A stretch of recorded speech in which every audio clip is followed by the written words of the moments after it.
പിതാവിനും പുത്രനും പരിശുദ്ധ റൂഹായ്ക്കും സ്തുതി, ആദ്യം മുതൽ ഇന്നും എന്നേക്കും തന്നെ ആമേൻ. ഇന്നത്തെ വീഡിയോ നമ്മൾ ചർച്ച ചെയ്യാൻ പോകുന്നത് ആദ്യത്തെ സാർവത്രിക കൗൺസിലായ നിഖ്യ കൗൺസിൽ അതിൻ്റെ 6ാമത്തെ ക്യാനോൻ സംബന്ധിച്ചുള്ള ചില പ്രധാനപ്പെട്ട വിഷയങ്ങളാണ്. നിഖ്യ കൗൺസിൽ അതിൻ്റെ 6ാമത്തെ ക്യാനോൻ സംബന്ധിച്ച് ഒരുപാട് തെറ്റിദ്ധാരണകൾ നമ്മുടെ ആളുകളുടെ ഇടയിലുണ്ട് എന്നുള്ളതാണ് ഒരു യാഥാർത്ഥ്യം. മാത്രമല്ല, ഒരുപാട് തെറ്റിദ്ധരിപ്പിക്കപ്പെട്ടിട്ടുള്ള ഒരു ക്യാനോൻ കൂടിയാണ് നിഖ്യ കൗൺസിലെ അതിൻ്റെ 6ാമത്തെ ക്യാനോൻ. പ്രധാനമായിട്ടും ആളുകളുടെ ഇടയിലുള്ള ചില മിഥ്യാധാരണകൾ ഇവയാണ്. നിഖ്യ കൗൺസിൽ വെച്ച് തിരുസഭ 3ആയിട്ട് വിഭജിക്കപ്പെട്ടു. അതായത് 3 പാട്രിയാർക്കേറ്റുകളുടെ ജൂറിസ്ഡിക്ഷനിലേക്ക് സഭ വിഭജിക്കപ്പെട്ടു. അങ്ങനെ അന്ത്യോക്യയ്ക്കും ഒരു പോർഷൻ ലഭിച്ചു. ഒരു പാട്രിയാർക്കേറ്റ് എന്നുള്ള നിലയിൽ അന്ത്യോക്യയ്ക്കും ഒരു പോർഷൻ ലഭിച്ചു. അത് അന്ത്യോക്യയും കിഴക്കൊക്കെയുമാണ്. കിഴക്കൊക്കെയും, ഓൾ ഓഫ് ദി ഈസ്റ്റ്. അന്ത്യോക്യൻ ഓൾ ഓഫ് ദീസ് എന്നാണല്ലോ പറയുന്നത്. അപ്പോൾ അന്ത്യോക്യയും കിഴക്കൊക്കെയും, കിഴക്കെന്ന് പറഞ്ഞാൽ ഇങ്ങ് ഇന്ത്യ, ചൈനയൊക്കെ പെടുന്ന പ്രദേശങ്ങളൊക്കെ അന്ത്യോക്യ പാത്രിയാർക്കീസിൻ്റെ ജൂറിസ്ഡിക്ഷൻ പരിധിയിലേക്ക് വന്നു എന്നുള്ളതാണ് ഇവരുടെ പ്രധാനപ്പെട്ട വാദം. മറ്റു ചിലരാകട്ടെ നിഖ്യ കൗൺസിലിൽ ഈ ഒരു ജൂറിസ്ഡിക്ഷൻ സ്ഥിരപ്പെടുത്തുക മാത്രമാണ് ചെയ്തത്. അതിന് മുമ്പ് തന്നെ, നിഖ്യ കൗൺസിലിന് മുമ്പ് തന്നെ അങ്ങനെ ഇന്ത്യ മുഴുവൻ, കിഴക്കൊക്കെയും മുഴുവൻ ഈ അന്ത്യോക്യ പാത്രിയാർക്കീസിന് കീഴിൽ തന്നെ ആയിരുന്നു എന്നുള്ള വാദഗതിയും ചിലർ ഉന്നയിക്കുന്നുണ്ട്. അപ്പോൾ ഇതിൻ്റെ സത്യാവസ്ഥ എന്താണ്? നിഖ്യ കൗൺസിലിലെ 6ാമത്തെ ക്യാനോനിൽ അങ്ങനെ കിഴക്കൊക്കെയും എന്ന് പറഞ്ഞ് ഇന്ത്യയുടെ ഉൾപ്പെടെ ജൂറിസ്ഡിക്ഷൻ അന്ത്യോക്യയ്ക്ക് തീരെഴുതി കൊടുത്തിട്ടുണ്ടോ എന്നുള്ള വിഷയങ്ങൾ നമ്മൾ ഇന്ന് ഈ വീഡിയോയിലൂടെ ചർച്ച ചെയ്യുകയാണ്, വിശകലനം ചെയ്യുകയാണ്. മാത്രമല്ല, നമ്മൾ 2 ആഴ്ച മുമ്പ് ചെയ്ത ഒരു വീഡിയോ ഉണ്ട്, യാക്കോബായ സഭയുടെ ഉത്ഭവ ചരിത്രം. എന്തുകൊണ്ടാണ് യാക്കോബ സഭ ഒരു ഡ്യൂപ്ലിക്കേറ്റ് അന്ത്യോക്യ സഭ ആകുന്നത് എന്നുള്ളത് വളരെ വിശദമായിട്ട് ചരിത്ര തെളിവുകളുടെ അടിസ്ഥാനത്തിൽ ആ ചരിത്ര തെളിവുകൾ നിരത്തിക്കൊണ്ട് നമ്മൾ കൃത്യമായിട്ട് തെളിയിച്ച ഒരു വീഡിയോ ആണ്. ആ വീഡിയോയ്ക്ക് മറുപടി എന്നവണ്ണം, അത് യഥാർത്ഥത്തിൽ നമുക്ക് മറുപടിയായിട്ട് പറഞ്ഞിട്ടില്ല, പക്ഷേ നമ്മൾ ആ ചെയ്ത കണ്ടന്റിൻ്റെ മറുപടി എന്നവണ്ണം ജിയുടെ ഷിബു പീഡിയക്കിൽ ഒരു വീഡിയോ ചെയ്തിട്ടുണ്ട്. അതൊരു കത്തോലിക്ക പുരോഹിതന് മറുപടി എന്നവണ്ണമാണ് അദ്ദേഹം അതിനകത്ത് പറയുന്നത്. നമുക്ക് നേരിട്ട് പറഞ്ഞിട്ടുള്ള മറുപടിയല്ല. അത് നമുക്ക് പ്രശ്നമുള്ള കാര്യമേ ഇല്ല. ഒരു കത്തോലിക്ക മെത്രാന് മറുപടി പറഞ്ഞതായാലും പുരോഹിതന് മറുപടി പറഞ്ഞായാലും പൊതുവേ എല്ലാവർക്കും കത്തോലിക്കർക്കായിട്ട് മറുപടി പറഞ്ഞതായാലും നമ്മളെ സംബന്ധിച്ച് നമ്മൾ പറഞ്ഞ വിഷയത്തിൽ ഒരു മറുപടി ലഭിച്ചിരിക്കുന്നു. അതുകൊണ്ട് ആ മറുപടി വളരെ വിശദമായിട്ട് നമുക്ക് ചർച്ച ചെയ്യേണ്ട ആവശ്യമുണ്ട്. മറുപടി പറയാൻ വേണ്ടി ഒരു മറുപടി എന്ന നിലയ്ക്ക് ഒരു ദയനീയമായ ഒരു മറുപടി ആയിപ്പോയത്, എന്നാലും നമുക്ക് വളരെ കൃത്യമായി അതിന് മറുപടി പറയേണ്ടത് തന്നെ ആവശ്യമുണ്ട്. അതുകൊണ്ട് ആ വിഷയം കൂടി ഈ ഒരു വീഡിയോയിൽ ഉൾപ്പെടുത്താനായിട്ടാണ് ആഗ്രഹിക്കുന്നത്. ഏവർക്കും കാത്തലിക് ട്രഡീഷൻസ് ആൻഡ് ക്രോണിക്കിൾസ് എന്ന യൂട്യൂബ് ചാനലിൻ്റെ പുതിയൊരു എപ്പിസോഡിലേക്ക് സ്വാഗതം. നമുക്ക് നിഖ്യ കൗൺസിൽ 6ാമത്തെ ക്യാനോൻ നമുക്ക് ആദ്യമേ പരിശോധിക്കാം. അത് പരിശോധിക്കുന്നതിന് മുമ്പ് നമ്മൾ ബേസിക്കലി ആ ഒരു ക്യാനോൻ വന്നതിൻ്റെ സാഹചര്യം, കോണ്ടെക്സ്റ്റ് എന്താണെന്നുള്ളത് നമ്മൾ ആദ്യമേ എപ്പോഴും മനസ്സിലാക്കണം. എന്ത് വിഷയം, അത് ബൈബിൾ ആയിക്കോട്ടെ അല്ലെങ്കിൽ സഭാ ചരിത്രമായിക്കോട്ടെ, എന്ത് പഠിച്ചാലും അതിൻ്റെ ഒരു കോണ്ടെക്സ്റ്റ് നമ്മൾ എപ്പോഴും മനസ്സിലാക്കിയിരിക്കുന്നത് വളരെ ഇമ്പോർട്ടൻ്റ് ആണ്. ആ കോണ്ടെക്സ്റ്റ് മനസ്സിലായാൽ എന്താണ് അവിടെ ഉദ്ദേശിക്കുന്നത് എന്നുള്ള വിഷയം നമുക്ക് ബേസിക്കലി മനസ്സിലാവുകയുള്ളൂ. നിഖ്യ ക്യാനോൻ 6ൻ്റെ പ്രധാനപ്പെട്ട ഭാഗം, ആദ്യത്തെ ഭാഗം അലക്സാൻഡ്രിയയുടെ ജൂറിസ്ഡിക്ഷൻ സംബന്ധിച്ചാണ്. അങ്ങനെ ഒരു വിഷയം വരാനായിട്ടൊരു കാരണമുണ്ട്. ആ കാലത്ത് അലക്സാൻഡ്രിയയിലെ സഭയിൽ മെലിത്യോസ് എന്നൊരു മെത്രാൻ ഉണ്ടായിരുന്നു. ലൈക്കപ്പോലിസിലെ മെത്രാനായിരുന്നു. മിലിത്തിയോസ് ഓഫ് ലൈക്കപ്പോലിസ് എന്നാണ് അദ്ദേഹം അറിയപ്പെടുന്നത്. അദ്ദേഹം സ്വതന്ത്രമായിട്ട് അല്ലെങ്കിൽ പാരലലി മെത്രാന്മാരെ വാഴിക്കാൻ തുടങ്ങി. അതായത് ബിഷപ്പ് ഓഫ് അലക്സാൻഡ്രിയയെ അറിയിക്കാതെ പാരലലി അദ്ദേഹം തനിക്കും അത്തരത്തിൽ ബിഷപ്പ് ഓഫ് അലക്സാൻഡ്രിയയ്ക്ക് ബിഷപ്പ്മാരെ വാഴിക്കാമെങ്കിൽ എനിക്കും വാഴിക്കാനുള്ള അവകാശമുണ്ടെന്ന് പറഞ്ഞുകൊണ്ട് ചില മെത്രാന്മാരെയൊക്കെ കൂട്ടുപിടിച്ചുകൊണ്ട് ഇദ്ദേഹം ഇത്തരത്തിൽ പാരലി വാഴിക്കാനായിട്ട് തുടങ്ങി. അത് വലിയൊരു വിഷയമായി അലക്സാൻഡ്രിയ സഭയിൽ. നിഖ്യ കൗൺസിൽ ഒരുപാട് വിഷയങ്ങൾ ചർച്ച ചെയ്ത കൂട്ടത്തിൽ ഇതും ഒരു പ്രധാനപ്പെട്ട ചർച്ചയായി എന്നുള്ളതാണ്. അപ്പോൾ ഇവിടെ നിഖ്യ കൗൺസിൽ 6ാമത്തെ ക്യാനോനിൽ അലക്സാൻഡ്രിയ സഭയുടെ ജൂറിസ്ഡിക്ഷൻ പരിധി എന്താണ് എന്നുള്ളത്, ആരൊക്കെ അദ്ദേഹത്തിന് വിധേയപ്പെട്ടിരിക്കണം എന്നുള്ള കാര്യം വളരെ കൃത്യമായിട്ട് നിർവചിക്കുകയാണ് ഇവിടെ ചെയ്യുന്നത്. അതുകൊണ്ടാണ് ഈ 6ാമത്തെ ക്യാനോൻ തന്നെ വരാനുള്ള കാരണം. ഇതാണ് കോണ്ടെക്സ്റ്റ്. നമുക്കിനി ആ ക്യാനോൻ ഒന്ന് വായിക്കാം. നിഖ്യ കൗൺസിൽ അതിൻ്റെ 6ാമത്തെ ക്യാനോൻ അതിങ്ങനെയാണ് പറയുന്നത്: let the ancient customs in Egypt, Libya and Pentapolis prevail, that the bishop of Alexandria have jurisdiction in all these. അതായത് ഈജിപ്തിലും ലിബിയയിലും പെന്റപ്പോളിസ്, ഈ ഏരിയ, ഇതാണ് ജോഗ്രഫിക്കൽ ഏരിയയാണ്. ഈ ജോഗ്രഫിക്കൽ ഏരിയയിൽ മുഴുവനും ആർക്കാണ് അധികാരമുള്ളത്? Bishop of അലക്സാൻഡ്രിയയ്ക്കാണ് അധികാരമുള്ളത്. അതായത് ബിഷപ്പ് ഓഫ് അലക്സാൻഡ്രിയയുടെ ജൂറിസ്ഡിക്ഷനിൽ പെടുന്നതാണ് ഈ ഭൂപ്രദേശമൊക്കെ എന്നുള്ളതാണ് വളരെ കൃത്യമായിട്ട് ഇവിടെ നിർവചിച്ച് പറയുന്നത്. അതിനകത്തിൽ ഈ മിലിത്യോസിൻ്റെ ലൈക്കപ്പോലിസും ഉൾപ്പെടുമെന്നുള്ളതാണ്. അതുകൊണ്ട് തന്നെ ഇദ്ദേഹത്തിന് വിധേയപ്പെട്ട് ഇരിക്കണമെന്നുള്ളതാണ് ഇത് പറയുന്നതിൻ്റെ പ്രധാനപ്പെട്ട അർത്ഥം. 2ാമത്തെ ക്ലോസിൽ ഏറ്റവും തെറ്റിദ്ധരിപ്പിക്കപ്പെട്ടിട്ടുള്ള ഒരു ക്ലോസാണ് 2ാമത്തെ ക്ലോസ്. ഇത് ആദ്യത്തെ ക്ലോസ് ഇതാണ് ഇതാണ് ജൂറിസ്ഡിക്ഷൻ പരിധി എന്നുള്ളത് വളരെ കൃത്യമായിട്ട് നിർവചിക്കുകയും അതിന് രണ്ടാമത്തെ ക്ലോസിൽ അതിന് കാരണമാണ് വിവരിക്കുന്നത്. അതിനകത്തിൽ പൊതുവേ നമ്മൾ കാണുന്ന ട്രാൻസ്ലേഷൻ അതിൻ്റെ ബാക്കി ഭാഗം ഇങ്ങനെയാണ്: since the like is a customary of the bishop of Rome also. അതിന് കാരണമായിട്ട് പറയുന്നത് since the like is the customary of the bishop of Rome also. Actually നമ്മൾ യഥാർത്ഥമായിട്ട് അതിൻ്റെ ഗ്രീക്ക് എടുക്കുകയാണെങ്കിൽ അതിൻ്റെ കൃത്യമായിട്ടുള്ള അതേ എക്സാക്റ്റ് വാചകങ്ങൾ തന്നെ എടുക്കുകയാണെങ്കിൽ സിൻസ് ദ ലൈക്ക് എന്നുള്ളതിന് അപ്പുറം അവിടെ ടൗട്ടോ എന്നുള്ള വാക്ക്, ടൗട്ടോ എന്ന് പറഞ്ഞാൽ ദിസ് ഈസ് ദ കസ്റ്റമറി. ഇപ്പോൾ സിൻസ് ദ ലൈക്ക് എന്നുള്ളതല്ല, ആക്ച്വലി പിന്നീട് ആൾക്കാർ പല ട്രാൻസ്ലേഷൻസ് കൊണ്ടുവന്നപ്പോൾ വന്ന തെറ്റായിട്ടുള്ള ട്രാൻസ്ലേഷനാണ് അത്.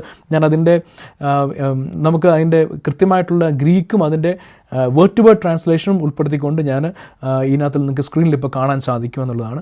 അവിടെ ടൗട്ടോ എന്നുള്ള വാക്ക് ദിസ് ഈസ് ദ എന്ന് പറഞ്ഞാൽ സിൻസ് ദ ലൈക്ക് ഇതുപോലത്തെ ആണെന്നുള്ളതല്ല അവിടെ. അപ്പം ദിസ് ഈസ് ദ എന്ന് പറഞ്ഞാൽ ദിസ് എന്നുള്ള വാക്ക് അവിടെ ഉദ്ദേശിക്കുന്നത് പ്രീവിയസ് ആയിട്ട് പറഞ്ഞിരിക്കുന്ന ക്ലോസിനെ പറ്റിയാണ്.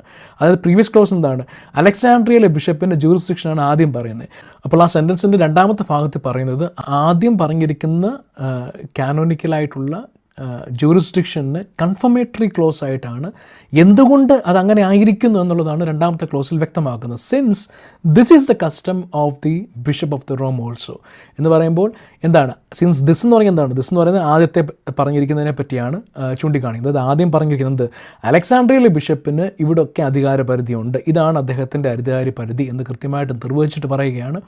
എന്തുകൊണ്ടാണ് അത് അങ്ങനെ ആയിരിക്കുന്നത്? കാരണം this is a custom, bishop of റോമിൻ്റെ കസ്റ്റം അനുസരിച്ച് ഈ സ്ഥലങ്ങളൊക്കെയാണ് ബിഷപ്പ് ഓഫ് അലക്സാൻഡ്രിയയുടെ അധികാര പരിധിയിൽ പെടുന്നത് എന്നുള്ളതാണ് അവിടെ ബേസിക്കലി പറയുന്നത്. പക്ഷേ ഇതിനെ വളരെ തെറ്റായിട്ട് ദുർവ്യാഖ്യാനം ചെയ്തുകൊണ്ട് പിന്നീട് അതിനകത്തിൽ പ്രധാനമായിട്ടും റൂഫിനസിൻ്റെ ഗ്രീക്ക് അറിയാത്ത ഒരു വ്യക്തി തൻ്റെ ഐഡിയ വെച്ചിട്ട് അദ്ദേഹം ട്രാൻസ്ലേറ്റ് ചെയ്തു, ലത്തീനിലേക്ക് ട്രാൻസ്ലേറ്റ് ചെയ്തു. പിന്നീട് അതൊരിക്കലും സഭ ഔദ്യോഗികമായിട്ട് എടുത്തിട്ടുണ്ടായിരുന്ന ഒരു ട്രാൻസ്ലേഷൻ പോലും ആയിരുന്നില്ല. പക്ഷേ അത് പിൽക്കാലത്തിൽ പ്രൊട്ടസ്റ്റൻ്റുകാർ സഭയോടുള്ള വിരോധം മൂലം അതെടുത്തിട്ട് അത്തരത്തിൽ വളരെ തെറ്റായിട്ട് വ്യാഖ്യാനിച്ചു എന്നുള്ളതാണ്. അദ്ദേഹം അതിനകത്തിൽ ഇത്തരത്തിൽ, അതായത് എങ്ങനെയാണോ ബിഷപ്പ് ഓഫ് അലക്സാൻഡ്രിയയ്ക്ക് അധികാരപരിധി ഉള്ളത് അതുപോലെ തന്നെ റോമൻ സഭയ്ക്കും സബർബൻ ഏരിയയിലൊക്കെ അധികാരപരിധി ഉണ്ട് എന്നൊക്കെ കൂട്ടിച്ചേർക്കുകയാണ് ചെയ്തത്. അങ്ങനെ ആ രണ്ടാമത്തെ കൺഫർമേറ്ററി ക്ലോസിന് എന്ത് ചെയ്തു? ആദ്യം പറഞ്ഞിരിക്കുന്ന അലക്സാൻഡ്രിയയുടെ ജൂറിസ്ഡിക്ഷൻ ഇതൊക്കെയാണ്, അതിന് കാരണം റോമിനും അതുപോലൊരു ജൂറിസ്ഡിക്ഷൻ ഉണ്ട് എന്ന് തെറ്റായിട്ട് വ്യാഖ്യാനിക്കുകയാണ് ചെയ്തിരിക്കുന്നത്. പക്ഷെ നമ്മൾ ഒറിജിനൽ നിക്കിയ കാനോനിലെ ഒറിജിനൽ ഗ്രീക്കിലേക്ക് ചെല്ലുകയാണെങ്കിൽ ഇന്ന് നമുക്ക് കൃത്യമായിട്ട് മനസ്സിലാക്കാൻ സാധിക്കും അതൊരിക്കലും ഒരു പാരലൽ ഹൈറാർക്കിയെ പറ്റി അല്ല പറയുന്നത്, ബട്ട് റാദർ അത് ആദ്യം പറഞ്ഞിരിക്കുന്നതിനെ ചൂണ്ടിക്കാണിച്ചുകൊണ്ട് അതിൻ്റെ കൺഫർമേറ്ററി ക്ലോസ് ആയിട്ടാണ് എഴുതിയിരിക്കുന്നത്. ആ കൺഫർമേറ്ററി ക്ലോസിൽ പറയുന്നതിൻ്റെ കാരണം ഇതാണ്. ആ കൺഫർമേറ്ററി ക്ലോസിൽ പറയുന്നത് ഇങ്ങനെ ഒരു ആദ്യത്തെ ക്ലോസ് വെക്കാനുള്ള കാരണം ബിഷപ്പ് ഓഫ് റോം ഇത് അംഗീകരിച്ചിരിക്കുന്നു. അതായത് ബിഷപ്പ് ഓഫ് റോമിൻ്റെ കസ്റ്റം അനുസരിച്ച്, ട്രഡീഷൻ അനുസരിച്ച് ഈ സ്ഥലങ്ങളൊക്കെയാണ് അംഗീകരിക്കപ്പെട്ടിരുന്നത്. കാരണം ഈ കൗൺസിലിൽ തന്നെ ബിഷപ്പ് ഓഫ് റോമിൻ്റെ 2 പ്രതിനിധികൾ, 2 ലീഗേറ്റ്സ് അവിടെ പങ്കെടുത്തിരുന്നു, ആ കൗൺസിലിൽ പങ്കെടുത്തിരുന്നു. അവർ തന്നെയാണ് ഹോസിയസ് കോഡിവയും പിന്നീട് ആ 2 ലീഗേറ്റ്സ് വിൻസെൻഷ്യസും വിക്ടിയസും ഇവർ രണ്ടുപേരുമാണ് ആദ്യം തന്നെ കൗൺസിലിൻ്റെ രേഖകളിൽ സൈൻ ചെയ്യുന്നത് തന്നെ. പിന്നീടാണ് ബാക്കിയുള്ള ബിഷപ്പ് ഓഫ് അലക്സാൻഡ്രിയയും ബിഷപ്പ് ഓഫ് അന്ത്യോക്കൊക്കെ സൈൻ ചെയ്യുന്നത്. ഇതൊക്കെ നമ്മൾ ആദ്യത്തെ വീഡിയോയിൽ പറഞ്ഞിട്ടുള്ളൊരു കാര്യമാണ്. അപ്പോൾ ആ ആദ്യത്തെ വീഡിയോ, അതായത് നിക്കിയ കൗൺസിൽ സംബന്ധിച്ചുള്ള ആദ്യത്തെ വീഡിയോ കണ്ടിട്ടില്ലാത്തത് അത് പോയി കാണുക, വളരെ കൃത്യമായിട്ട് ആ വിഷയങ്ങൾ പറഞ്ഞിട്ടുണ്ട്. അപ്പോൾ ഇവർ ആ വിഷയം കൺഫേം ചെയ്ത് കൊടുക്കുകയാണ്. യെസ്, ഇതാണ് അലക്സാൻഡ്രിയയുടെ അംഗീകരിക്കപ്പെട്ടിട്ടുള്ള ജൂറിസ്ഡിക്ഷൻ പരിധി എന്നുള്ളത് വളരെ കൃത്യമായിട്ട് അവിടെ വന്നിരിക്കുന്ന പേപ്പർ ലീഗേറ്റ്സ് അംഗീകരിക്കുന്ന കാര്യമാണ്. അവിടെ അത് അങ്ങനെ അംഗീകരിച്ചതിൻ്റെ അടിസ്ഥാനത്തിലാണ് ഇതാണ് ദിസ് ഈസ് ദ കസ്റ്റം.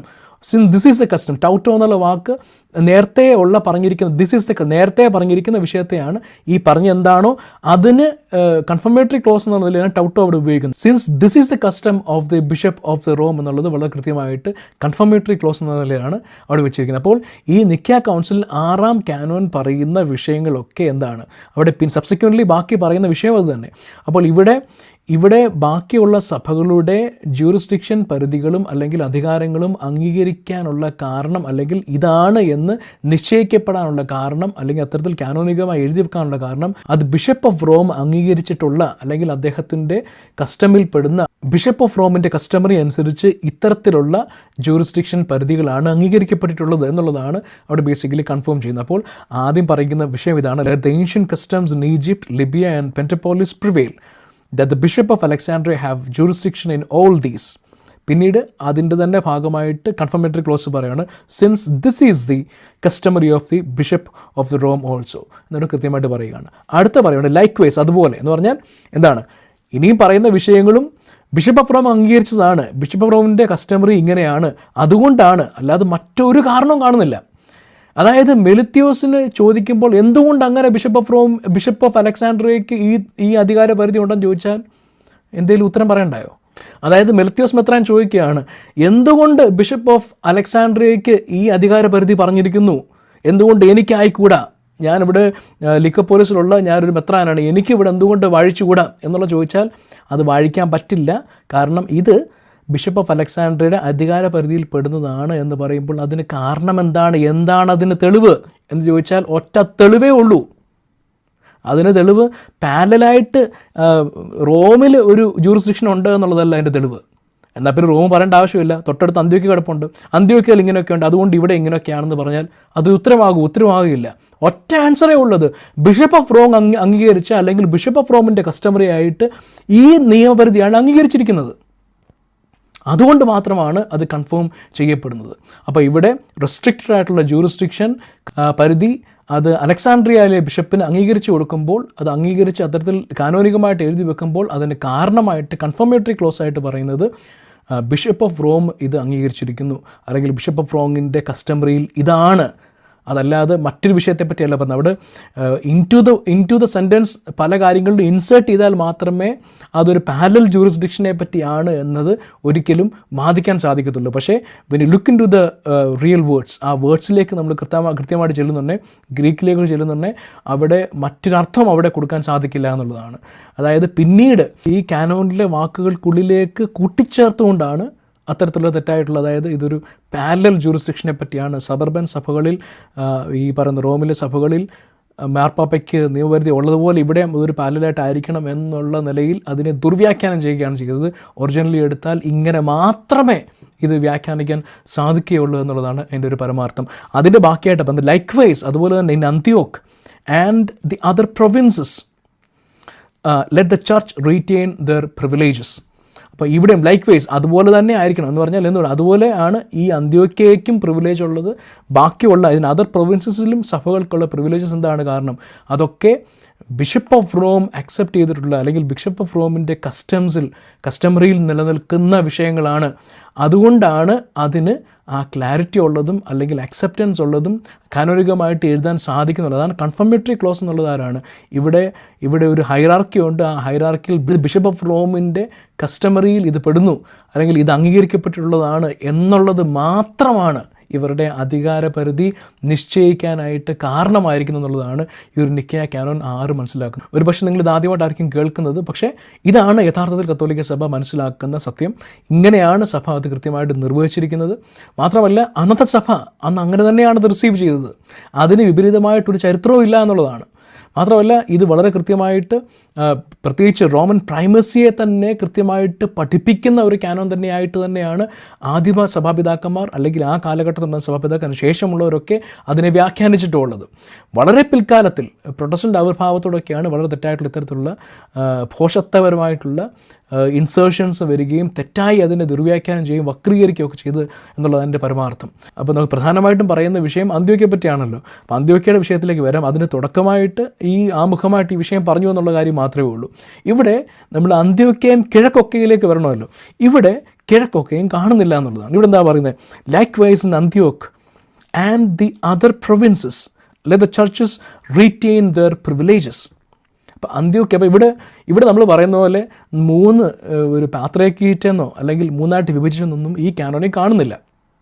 ഇവിടെ പറയുന്നത് എന്താണ്, ഇവിടെ അലക്സാണ്ട്രിയ സഭയ്ക്ക് ഒരു കൃത്യമായ ജൂറിസ്ഡിക്ഷൻ അവിടെ പരിധി നിശ്ചയിച്ച് കൊടുക്കുകയാണ്. അതുപോലെ തന്നെ നേരത്തെ അക്സെപ്റ്റ് ചെയ്തിട്ടുള്ള ആ സ്ഥലങ്ങളൊക്കെ അന്ത്യോക്യയ്ക്കും അവകാശപ്പെട്ടതാണ്. അപ്പോൾ അന്ത്യോക്യ മാത്രമല്ല, അങ്ങനെയാണെങ്കിൽ അങ്ങേപ്പുറത്ത് റോം കിടപ്പുണ്ട്, അലക്സാണ്ട്രിയ കിടപ്പുണ്ട്, ഇവിടെ അന്ത്യോക്യം കിടപ്പുണ്ട്. അവർ ബാക്കി സ്ഥലങ്ങളെ പറ്റിയും പറയുന്നുണ്ട്. അതാണ് അടുത്ത പാർട്ട് പറയുന്നത്. അതായത് Antioch and other provinces and the other provinces let the churches retain it's privileges എന്ന് പറഞ്ഞാൽ ഈ 3ആയിട്ട് തിരിച്ചു എന്നുള്ള അർത്ഥത്തിൽ ഇവിടെ കാണുന്നേയില്ല എന്നുള്ളതാണ്.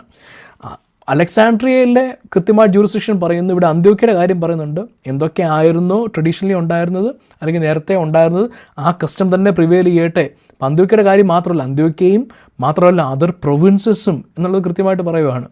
അപ്പോൾ അതിൻ്റെ അർത്ഥം എന്താണ്? അപ്പോൾ ഇവിടെ അന്ത്യോക്യയ്ക്ക് ബാക്കി കിഴക്ക് മൊത്തം കിട്ടിയെന്നൊക്കെ പറയുന്ന ആശയങ്ങൾ എവിടുന്ന് കിട്ടിയെന്ന് ചോദിച്ചാൽ അങ്ങനൊരു ആശയമേ ഇല്ല എന്നുള്ളതാണ്. ബാക്കി ഭാഗം കൂടെ നമുക്ക് വായിക്കാം. ഇവിടെ പറയുന്നത് എങ്ങനെയാണ്? Let the church retain the privileges, and this is to be universally understood. And if one be made bishop without the consent of the metropolitan, the great synod has declared that such a man ought not to be a bishop. If, however, 2 or 3 bishops shall, from natural love of contradiction, oppose the common suffrage of the rest, it being reasonable in accordance with ecclesiastical law, then let the choice of the majority prevail. എന്നൊക്കെ പറഞ്ഞിരിക്കും. അപ്പോൾ ബാക്കി ഇവിടെ പറയുന്നത് ഈ 3 അല്ലെങ്കിൽ ഈ 2 ബിഷപ്പ്മാരുടെ കാര്യം മാത്രമല്ല, ബാക്കിയുള്ള പ്രൊവിൻസസിനെ പറ്റി പറയുന്നുണ്ട്. അവിടുത്തെ മെട്രോപൊളിറ്റൻസിന് അധികാരപരിധിയുണ്ട്. ആ മെട്രോപൊളിറ്റൻ ഇതിൻ്റെ കൺസെൻ്റ് ഇല്ലാതെ ഒരിക്കലും മറ്റു മെത്രാന്മാരെ വാഴിക്കല്ല് എന്നുള്ള കാര്യവും പറയുന്നുണ്ട്. മനസ്സിലായി? അപ്പോൾ മെത്രാപ്പൊലിത്തമാർ ബാക്കിയുള്ള സ്ഥലങ്ങളിലുണ്ടായിരുന്നു എന്നുള്ളത് വളരെ വ്യക്തമാണ്. അന്ത്യോക്യയിലെ മെത്രാപ്പൊലിത്ത മാത്രമല്ല, അല്ലെങ്കിൽ അലക്സാൻഡ്രിയയിലെ മെത്രാൻ മാത്രമല്ല, അത് ബാക്കിയുള്ള പ്രൊവിൻസസിലും മെട്രോപൊളിറ്റൻസ് ഉണ്ടായിരുന്നു. അവരെല്ലാവരും അന്ത്യോക്യയിലേക്കോ അല്ലെങ്കിൽ അലക്സാൻഡ്രിയയിലേക്കോ ലോങ്ങിലേക്കോ നോക്കണം എന്നുള്ള നിലയല്ല പറയുന്നത്.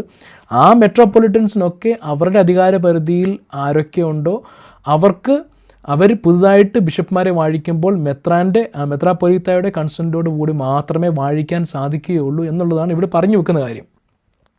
അപ്പോൾ അങ്ങനെ വാഴിക്കുമ്പോൾ 3 പേരെങ്കിലും ഉണ്ടായിരിക്കണം എന്നുള്ളതും വളരെ കൃത്യമായിട്ട് ഈ കാനോനിൽ പറയുന്നുണ്ട്. അപ്പോൾ ഇതാണ് ഈ നിഖ്യ കാനോൻ 6 പറയുന്നത്. നിഖ്യ കാനോൻ 6 അനുസരിച്ച് ഒരിക്കലും അത്തരത്തിൽ ഒരു 3ആയിട്ട് സഭയെ വിഭജിക്കുന്നില്ല. മാത്രമല്ല, നിങ്ങൾ യൂണിവേഴ്സൽ കൗൺസിൽസിൻ്റെ, അതായത് സാർവത്രിക കൗൺസിലുകളൊക്കെ എടുത്ത് നോക്കുക, ഒരു ചരിത്രത്തിലും ഒരിക്കലും ഒരു റെസ്ട്രിക്റ്റഡ് ജൂറിസ്ഡിക്ഷൻ ബിഷപ്പ് ഓഫ് റോമിന് പറഞ്ഞിട്ടില്ല. ഇപ്പോൾ ഇവിടെ കൃത്യമായിട്ട് അലക്സാൻഡ്രിയയുടെ അധികാര പരിധി എവിടെയാണെന്ന് പറയുന്നുണ്ട്. അപ്പോൾ അതുപോലെ തന്നെ അന്ത്യോക്യയുടെയും കാര്യങ്ങൾ പിന്നീടുള്ള കാനോണിലൊക്കെ നിർവഹിച്ച് വരുന്നുണ്ട്. അതൊക്കെ നമുക്ക് പിന്നീട് വായിക്കാം. അപ്പം എവിടൊക്കെയാണ് എന്നുള്ളത് വളരെ കൃത്യമായിട്ട് നിർവചിക്കുമ്പോൾ ഒരിക്കലും ബിഷപ്പ് ഓഫ് റോമിൻ്റെ കാര്യത്തിൽ ഒരു റെസ്ട്രിക്റ്റഡ് അധികാര പരിധി ഒരു കാനോനിലും ഒരിക്കലും ഒരിടത്തും സഭാചരിത്രത്തിൽ മെൻഷൻ ചെയ്യുന്നില്ല. കാരണം യൂണിവേഴ്സൽ ജൂറിസ്ഡിക്ഷനാണ് ആദ്യം മുതൽ റോമിലെ മെത്രാൻ ഉണ്ടായിരുന്നു എന്നുള്ളതാണ് അതിൻ്റെ പരമാർത്ഥം. മാർപ്പാപ്പയുടെ പ്രഥമതയും പരമാധികാരവുമാണ് നമ്മൾ അടുത്ത വീഡിയോയിൽ ചെയ്യാൻ പോകുന്നത്. അതിനകത്തിൽ വളരെ കൃത്യമായിട്ട് 1-ാം നൂറ്റാണ്ട് മുതലുള്ള തെളിവുകൾ സഹിതമാണ് നമ്മൾ ആ വീഡിയോ ചെയ്യാൻ പോകുന്നത്. അത് മുൻകൂറിയായിട്ടൊന്ന് പറഞ്ഞു എന്നുള്ള കാര്യം മാത്രമേ ഉള്ളൂ. അപ്പോൾ ഇവിടെ കാനോൻ 6-ൽ അത്തരത്തിൽ സഭ ഒരിക്കലും 3 പാട്രിയാർക്കേറ്റുകളായിട്ട് വിഭജിക്കുന്ന ഒരു കാര്യം പറയുന്നേ ഇല്ല.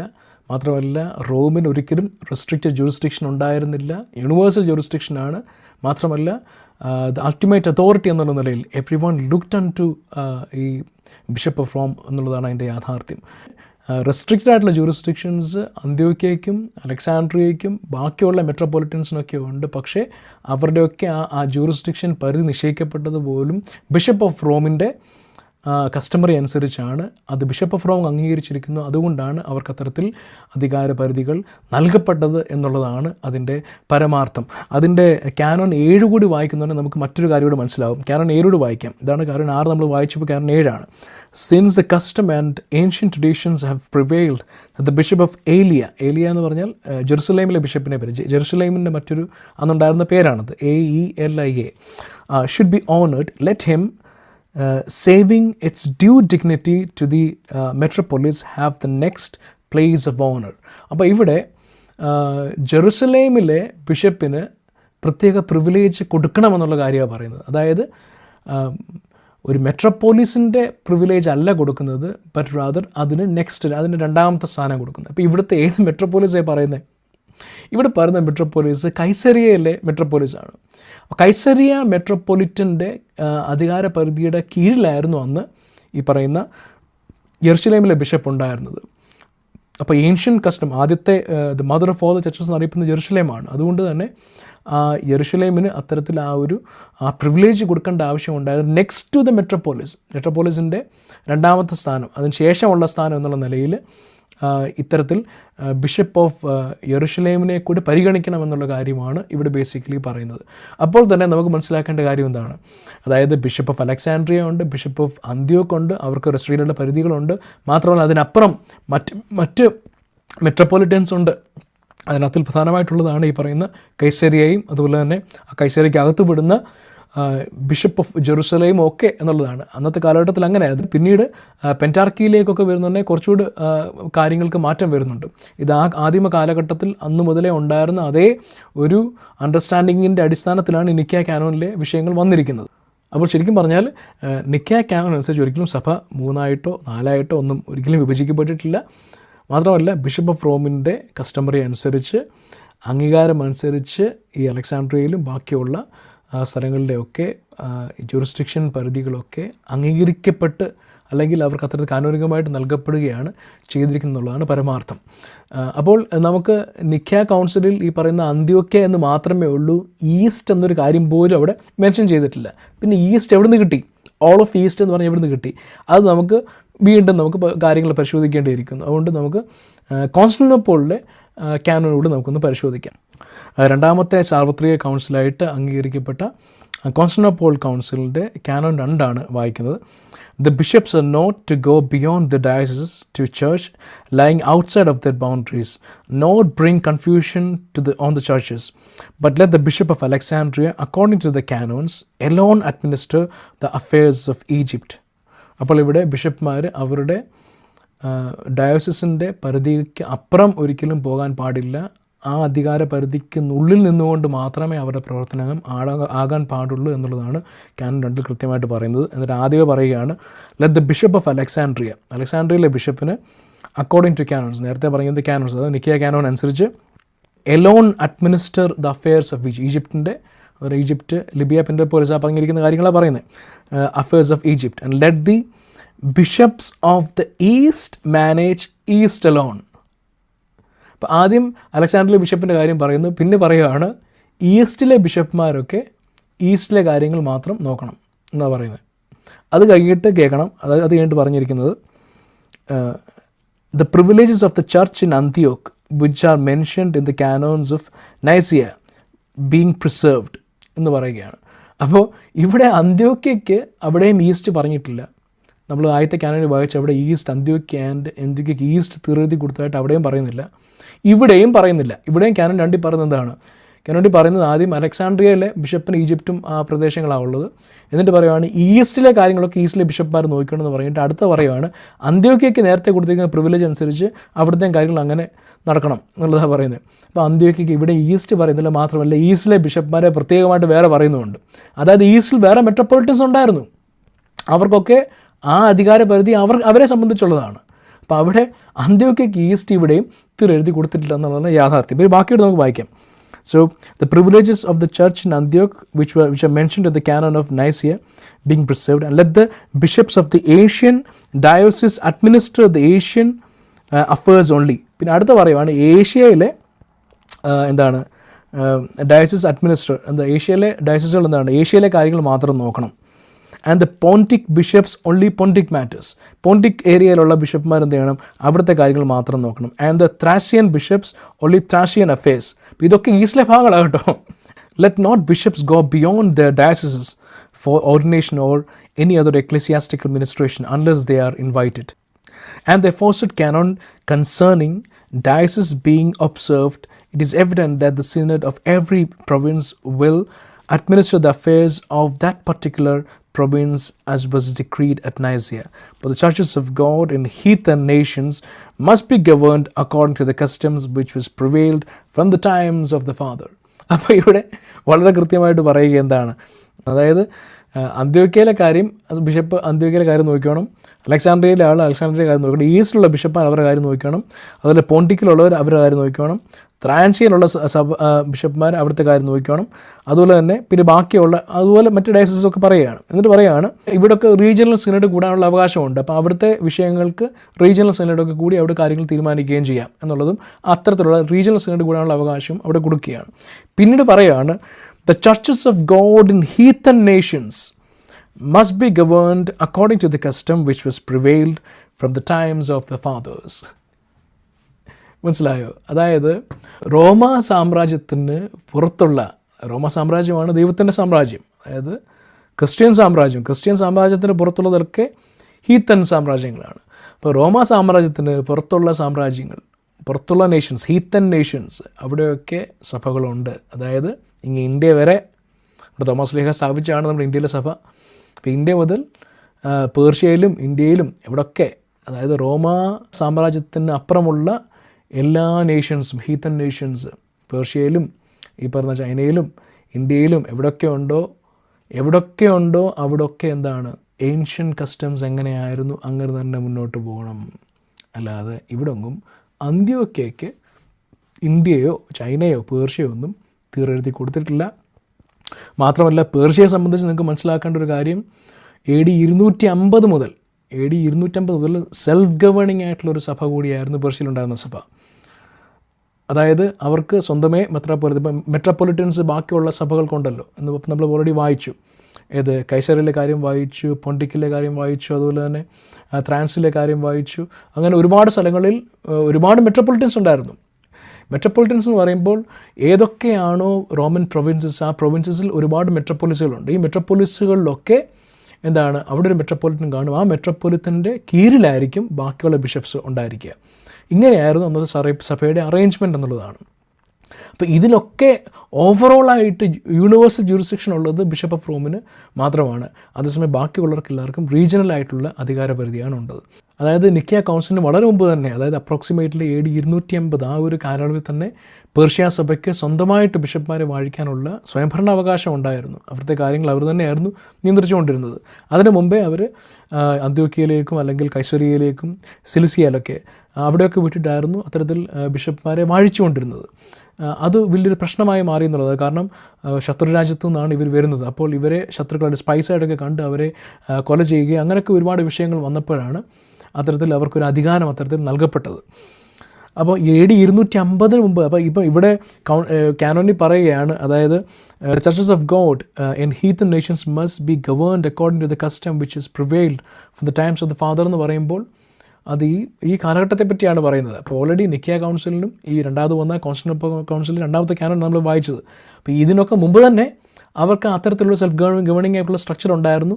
മാത്രമല്ല നിക്കിയ കൗൺസിലിലും 30 വർഷങ്ങൾക്ക് മുമ്പ് തന്നെ, അതായത് AD 300 മുമ്പ് തന്നെ പാപ്പ ബാർ അഗായ് എന്നൊരു വ്യക്തിയെ അവിടുത്തെ ഒരു ബിഷപ്പായിരുന്നു അദ്ദേഹത്തെ അവരുടെ ഒരു ഗ്രാൻഡ് മെട്രോപൊളിറ്റൻ, നേരത്തെ മെട്രോപൊളിറ്റൻ പദവി AD 250 മുതലേ ഉണ്ടെന്ന് ഞാൻ പറഞ്ഞല്ലോ, ഗ്രാൻഡ് മെട്രോപൊളിറ്റൻ എന്ന നിലയിൽ, കാത്തോലിക്കോസ് എന്ന നിലയിലേക്ക് അദ്ദേഹത്തെ വാഴിക്കപ്പെട്ടു എന്നുള്ള ചരിത്രം കൂടി അവർക്കുണ്ട്.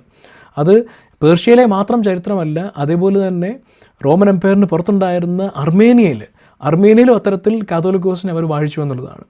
അപ്പോൾ സഭയ്ക്ക് ഈ പറയുന്ന റോമൻ എംപയറിന് വെളിയിലോട്ടുള്ള കാര്യങ്ങൾ പോലും അത്തരത്തിൽ നിശ്ചയിക്കപ്പെടുന്നു എന്നുള്ളതാണ് നമ്മൾ കാണുന്നത്.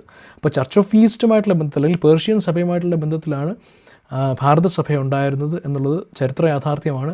അങ്ങനെ റോമ സാമ്രാജ്യത്തിന് പുറത്തുള്ള നേഷൻസ് അവിടെയൊക്കെ എന്താണ്, നേരത്തെ ഉണ്ടായിരുന്ന അതേ കസ്റ്റംസ് തന്നെ തുടരട്ടെ എന്നുള്ളതാണ് അവിടെ പറയുന്നത്. അവിടെ ഈ പറഞ്ഞ പോലെ മെട്രോപൊളിറ്റൻസ് എന്നുള്ള നിലയിലും അല്ലെങ്കിൽ ഗ്രാൻഡ് മെട്രോപൊളിറ്റൻ അല്ലെങ്കിൽ ഒരു കാത്തോലിക്കോസ് എന്നുള്ള നിലയിലൊക്കെ ഉള്ള അധികാര പരിധികൾ നേരത്തെ നിശ്ചയിക്കപ്പെട്ടത് അങ്ങനെ തന്നെ തുടരട്ടെ എന്നുള്ളതാണ് അവിടെ പറയുന്നത്. അതുകൊണ്ട് ഒരിക്കലും അന്ത്യോക്യയ്ക്ക് ഈ കിഴക്ക് മുഴുവൻ തീരെടുത്ത് കൊടുത്തു എന്ന് പറയുന്നത് ഒരു മിഥ്യാധാരണയാണ്. നിഖ്യ കാനോനിൽ അങ്ങനൊരു കാര്യം പറയുന്നില്ല, അതുപോലെ തന്നെ കോൺസ്റ്റാന്റിനോപ്പിളിലെ കാനോനിൽ അങ്ങനൊരു കാര്യം പറയുന്നില്ല. അവിടെയൊക്കെ വ്യക്തമായിട്ട് പറയുന്നത് ഈ പറയുന്ന അന്ത്യോക്യയിലും അധികാരം ഉണ്ടായിരുന്നു, അലക്സാണ്ട്രിയയിൽ അവർക്കൊക്കെ റെസ്ട്രിക്റ്റഡ് ആയിട്ടുള്ള അവരുടേതായ ജൂറിസ്ഡിക്ഷൻസ് ഉണ്ടായിരുന്നു. അതേപോലെ ഈസ്റ്റിലുള്ള ബിഷപ്പ്മാർ വേറെ ഉണ്ടായിരുന്നു. അതിനും അപ്പുറം ഫാർ ഈസ്റ്റ് എന്ന് പറയുമ്പോൾ ഇന്ത്യ ചൈനയൊക്കെ വരുന്നത് എന്താണ്, ഹീത്തൻ നേഷൻസിൻ്റെ ഭാഗമായിട്ടാണ് വരുന്നത്. അവിടെയൊക്കെ എന്താണോ കസ്റ്റംസ് ഉണ്ടായിരുന്നത് അങ്ങനെ തന്നെ പ്രിവെയിൽ ചെയ്യട്ടെ എന്നാണ് ഈ കാനോനുകളൊക്കെ പറയുന്നത്.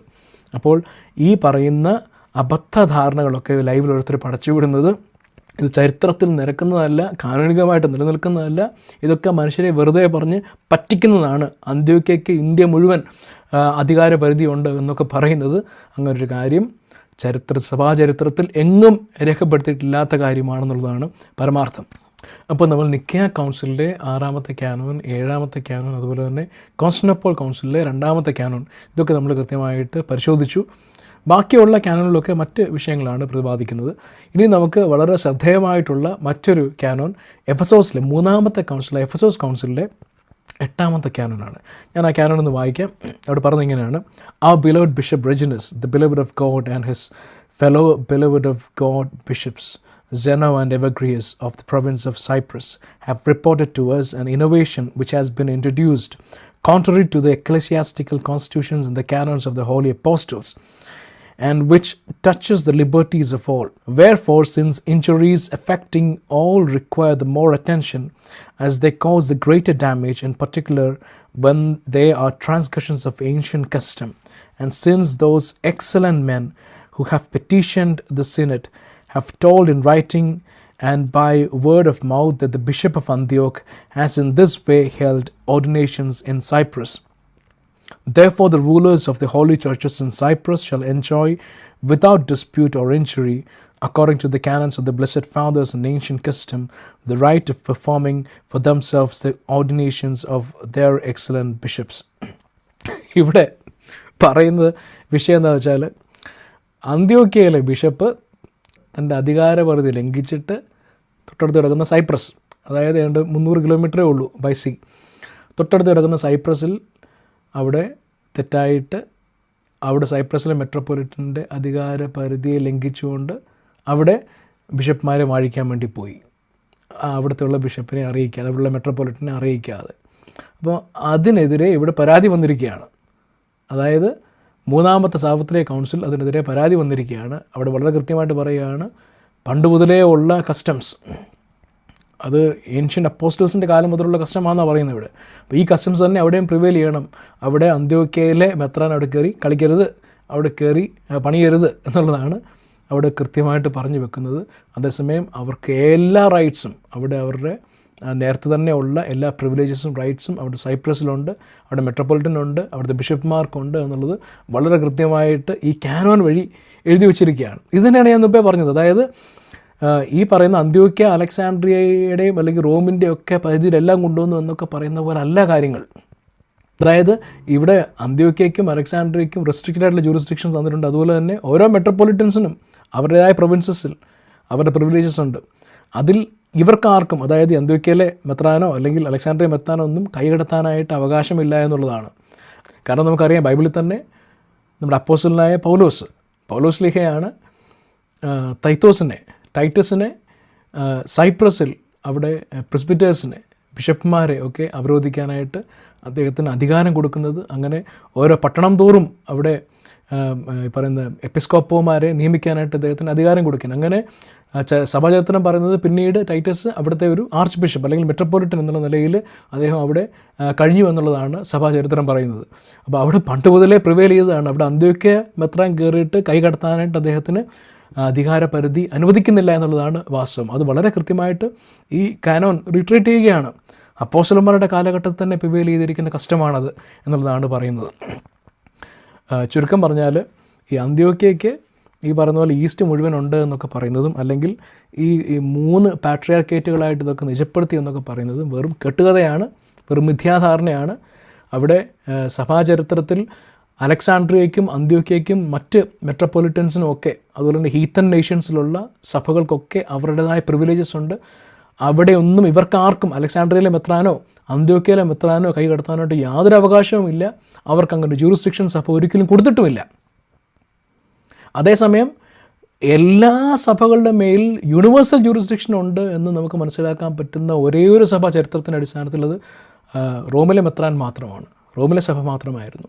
ഇഗ്നേഷ്യസ് ഓഫ് അന്ത്യോക്യ തന്നെ വളരെ കൃത്യമായിട്ട് റോമിലെ സഭയ്ക്ക് എഴുതിയ ലേഖനത്തിൽ പറയുന്നത്, the church that presides in charity, കത്തോലിക്ക സഭയുടെ, സാർവത്രിക സഭയുടെ അധ്യക്ഷത അത് റോമിലെ സഭയ്ക്കാണെന്നുള്ളത് വളരെ കൃത്യമായിട്ട് ആദ്യം മുതലേ ഉള്ള സഭയുടെ അണ്ടർസ്റ്റാൻഡിംഗ് ആണ്.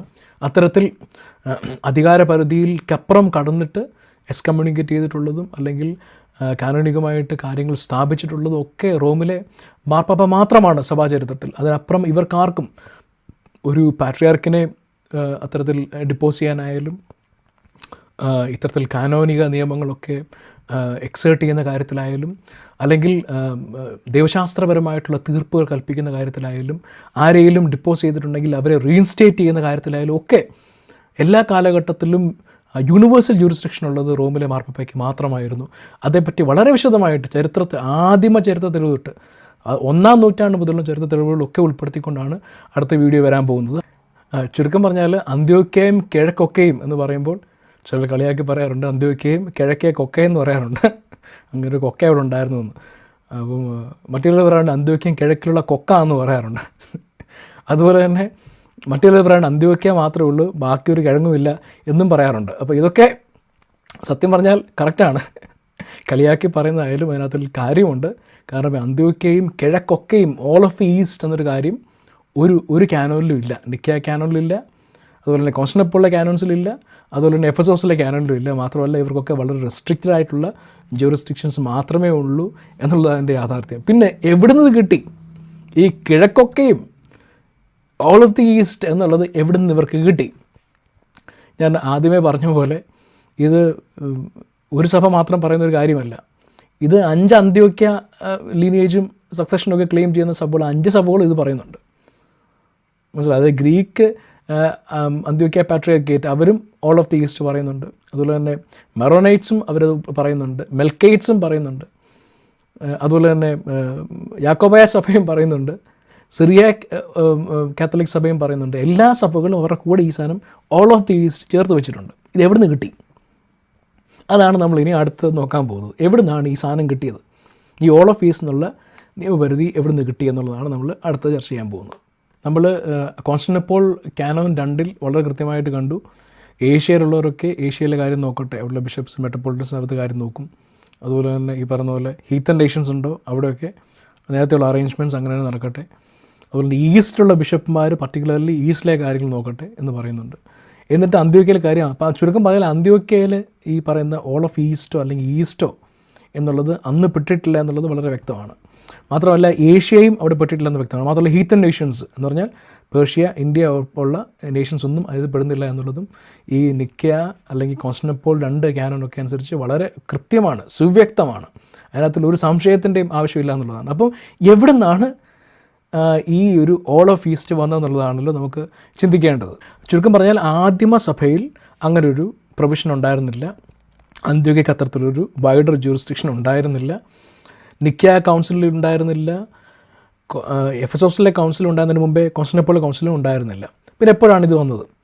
ആദ്യമായിട്ട് സഭയുടെ ചരിത്രത്തിൽ അത്തരത്തിലൊരു നിർവചനം അല്ലെങ്കിൽ ഒരു പെൻറ്റാർക്കി എന്നുള്ള നിലയിലൊക്കെ ഒരു നിർവചനം ഉണ്ടാകുന്ന സഭാരേഖകളിലല്ല, മറിച്ച് ജസ്റ്റീനിയൻ ചക്രവർത്തിയുടെ ചില എഡിക്റ്റുകളിൽ ഇത്തരത്തിലുള്ള വിശകലനങ്ങൾ നമുക്ക് ആദ്യമായിട്ട് കാണാൻ സാധിക്കും എന്നുള്ളതാണ്. ജസ്റ്റീനിയൻ ചക്രവർത്തിയുടെ ചില റൈറ്റിങ്സിലാണ്, അദ്ദേഹത്തിൻ്റെ ചില രേഖകളിൽ അത്തരത്തിലുള്ള പെൻറ്റാർക്കി കൃത്യമായിട്ട് പറയുന്നില്ലെങ്കിലും പെൻറ്റാർക്കി പോലുള്ള നിർവചനങ്ങൾ അത് നമ്മൾ കാണുന്നുണ്ട്.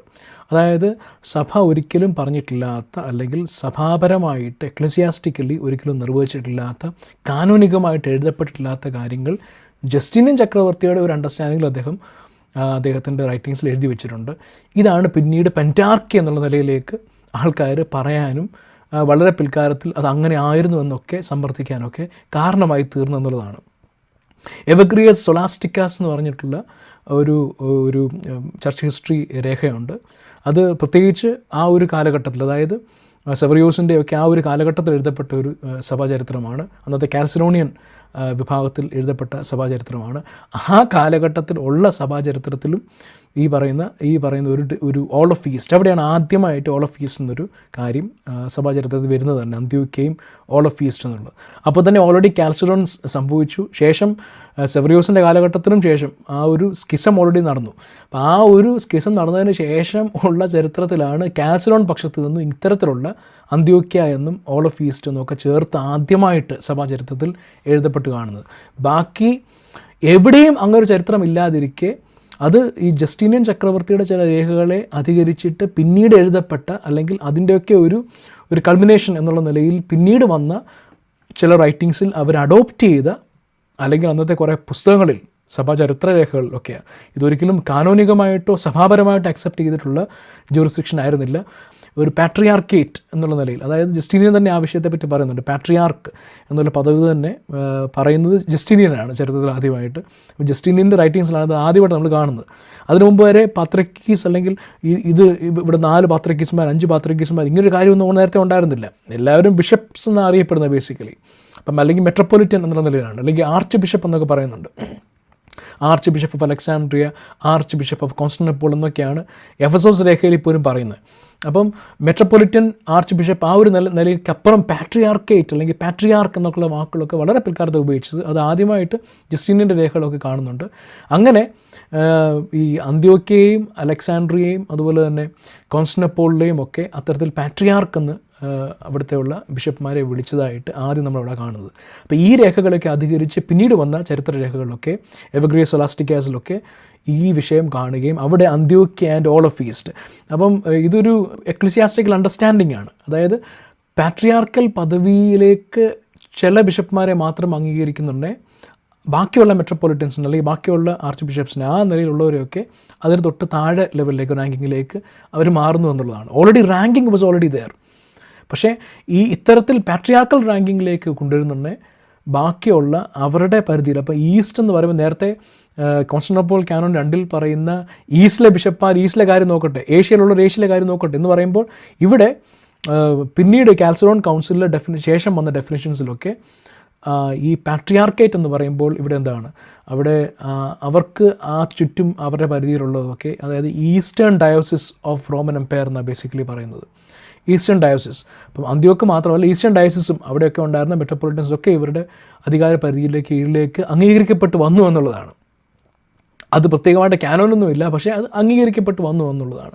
പിന്നീട് അത് കൺഫർമേറ്ററി ആയിട്ട് അങ്ങനെ സഭയുടെ ഒരു കസ്റ്റം എന്നുള്ള നിലയിൽ പിന്നീട് അംഗീകരിച്ച് പോവുകയാണ്.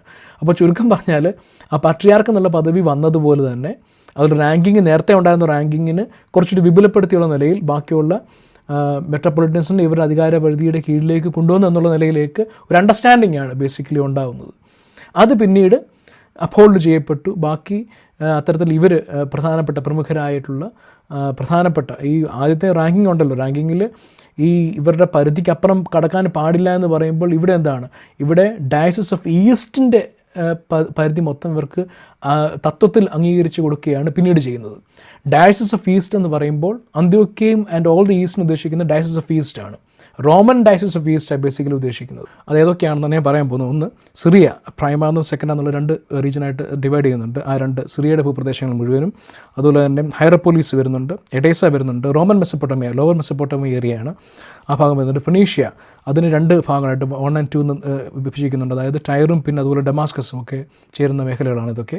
അതുപോലെ പലസ്തീനിയൻ ഭൂപ്രദേശങ്ങൾ, അത് ഞാൻ പറയുന്നത് കൈസേരിയ അവിടെ ഓൾറെഡി ഒരു മെട്രോപൊളിറ്റൻ, ആ മെട്രോപൊളിറ്റൻ്റെ കീഴിലായിരുന്നു യെരുശലേം വന്നിരുന്നത്. പക്ഷേ മെട്രോപൊളിറ്റന് തുല്യമായ സ്ഥാനം അല്ലെങ്കിൽ സെക്കൻഡ് ടു മെട്രോപൊളിറ്റൻ അതേ പദവി യെരുശലേമിന് കൊടുത്തതായിട്ടാണ് പിന്നീട് കാണുന്നത്. പക്ഷേ യെരുശലേമിനെ പാട്രിക്കേറ്റിനെ പിന്നീട് പാട്രിക്കേറ്റ് എന്ന നിലയിലേക്ക് പിന്നീട് ഞാൻ പറഞ്ഞില്ലേ ഈ പെൻറ്റാർക്കിയിൽ വരുന്നുണ്ട്. അപ്പോൾ അതുകൊണ്ട് തന്നെ കൈസേരിയ വാസ് ഡിമോട്ടഡ് എന്ന് നമുക്ക് പറയാൻ പറ്റും. കൈസേരിയയും ഇതിൻ്റെ ഭാഗമായിട്ട് വന്നു എന്നുള്ളതാണ് പിന്നീട്. കാരണം അറേബ്യൻ പ്രൊവിൻസിൻ്റെ ഭാഗമായിട്ടുണ്ട്, ബോസ്ട്ര ഒക്കെ അതിൻ്റെ ഭാഗമായിട്ടുള്ളതാണ്. പിന്നെ സിലിസിയൻ, അതുപോലെ തന്നെ അനറ്റോളിയാണ് പ്രധാനമായിട്ട് ഈസ്റ്റ് എന്ന് പറയുമ്പോൾ അനറ്റോളിയ ഭൂപ്രദേശങ്ങളാണ്. അപ്പം തർസസ്, പിന്നെ നമ്മൾ കാണുന്ന കിലിക്കിയ ഭൂപ്രദേശം, അതുപോലെ കിലിക്കിയ മാത്രമല്ല അനറ്റോളിയ ആ ഭാഗങ്ങളൊക്കെ അതിനകത്ത് ഇൻക്ലൂഡ് ആയിട്ട് പിന്നീട് നമ്മൾ മനസ്സിലാക്കണം. നേരത്തെ ഇതൊക്കെ മെട്രോപൊളിറ്റൻസ് ആയിരുന്നു, അവരുടെ തരം തന്നെ ഭരണമായിരുന്നു നടന്നുകൊണ്ടിരുന്നത്. പിന്നീട് പാട്രിയാർക്കേറ്റ് എന്നൊരു നിലയിലേക്കുള്ള അംഗീകാരം വന്നപ്പോൾ എന്താണ്, ആ ഒരു ലാർജർ വൈഡർ ജൂറിസ്ഡിക്ഷൻ്റെ കീഴിലേക്ക് ഈ പ്രദേശങ്ങളൊക്കെ വന്നു എന്നുള്ളതാണ്.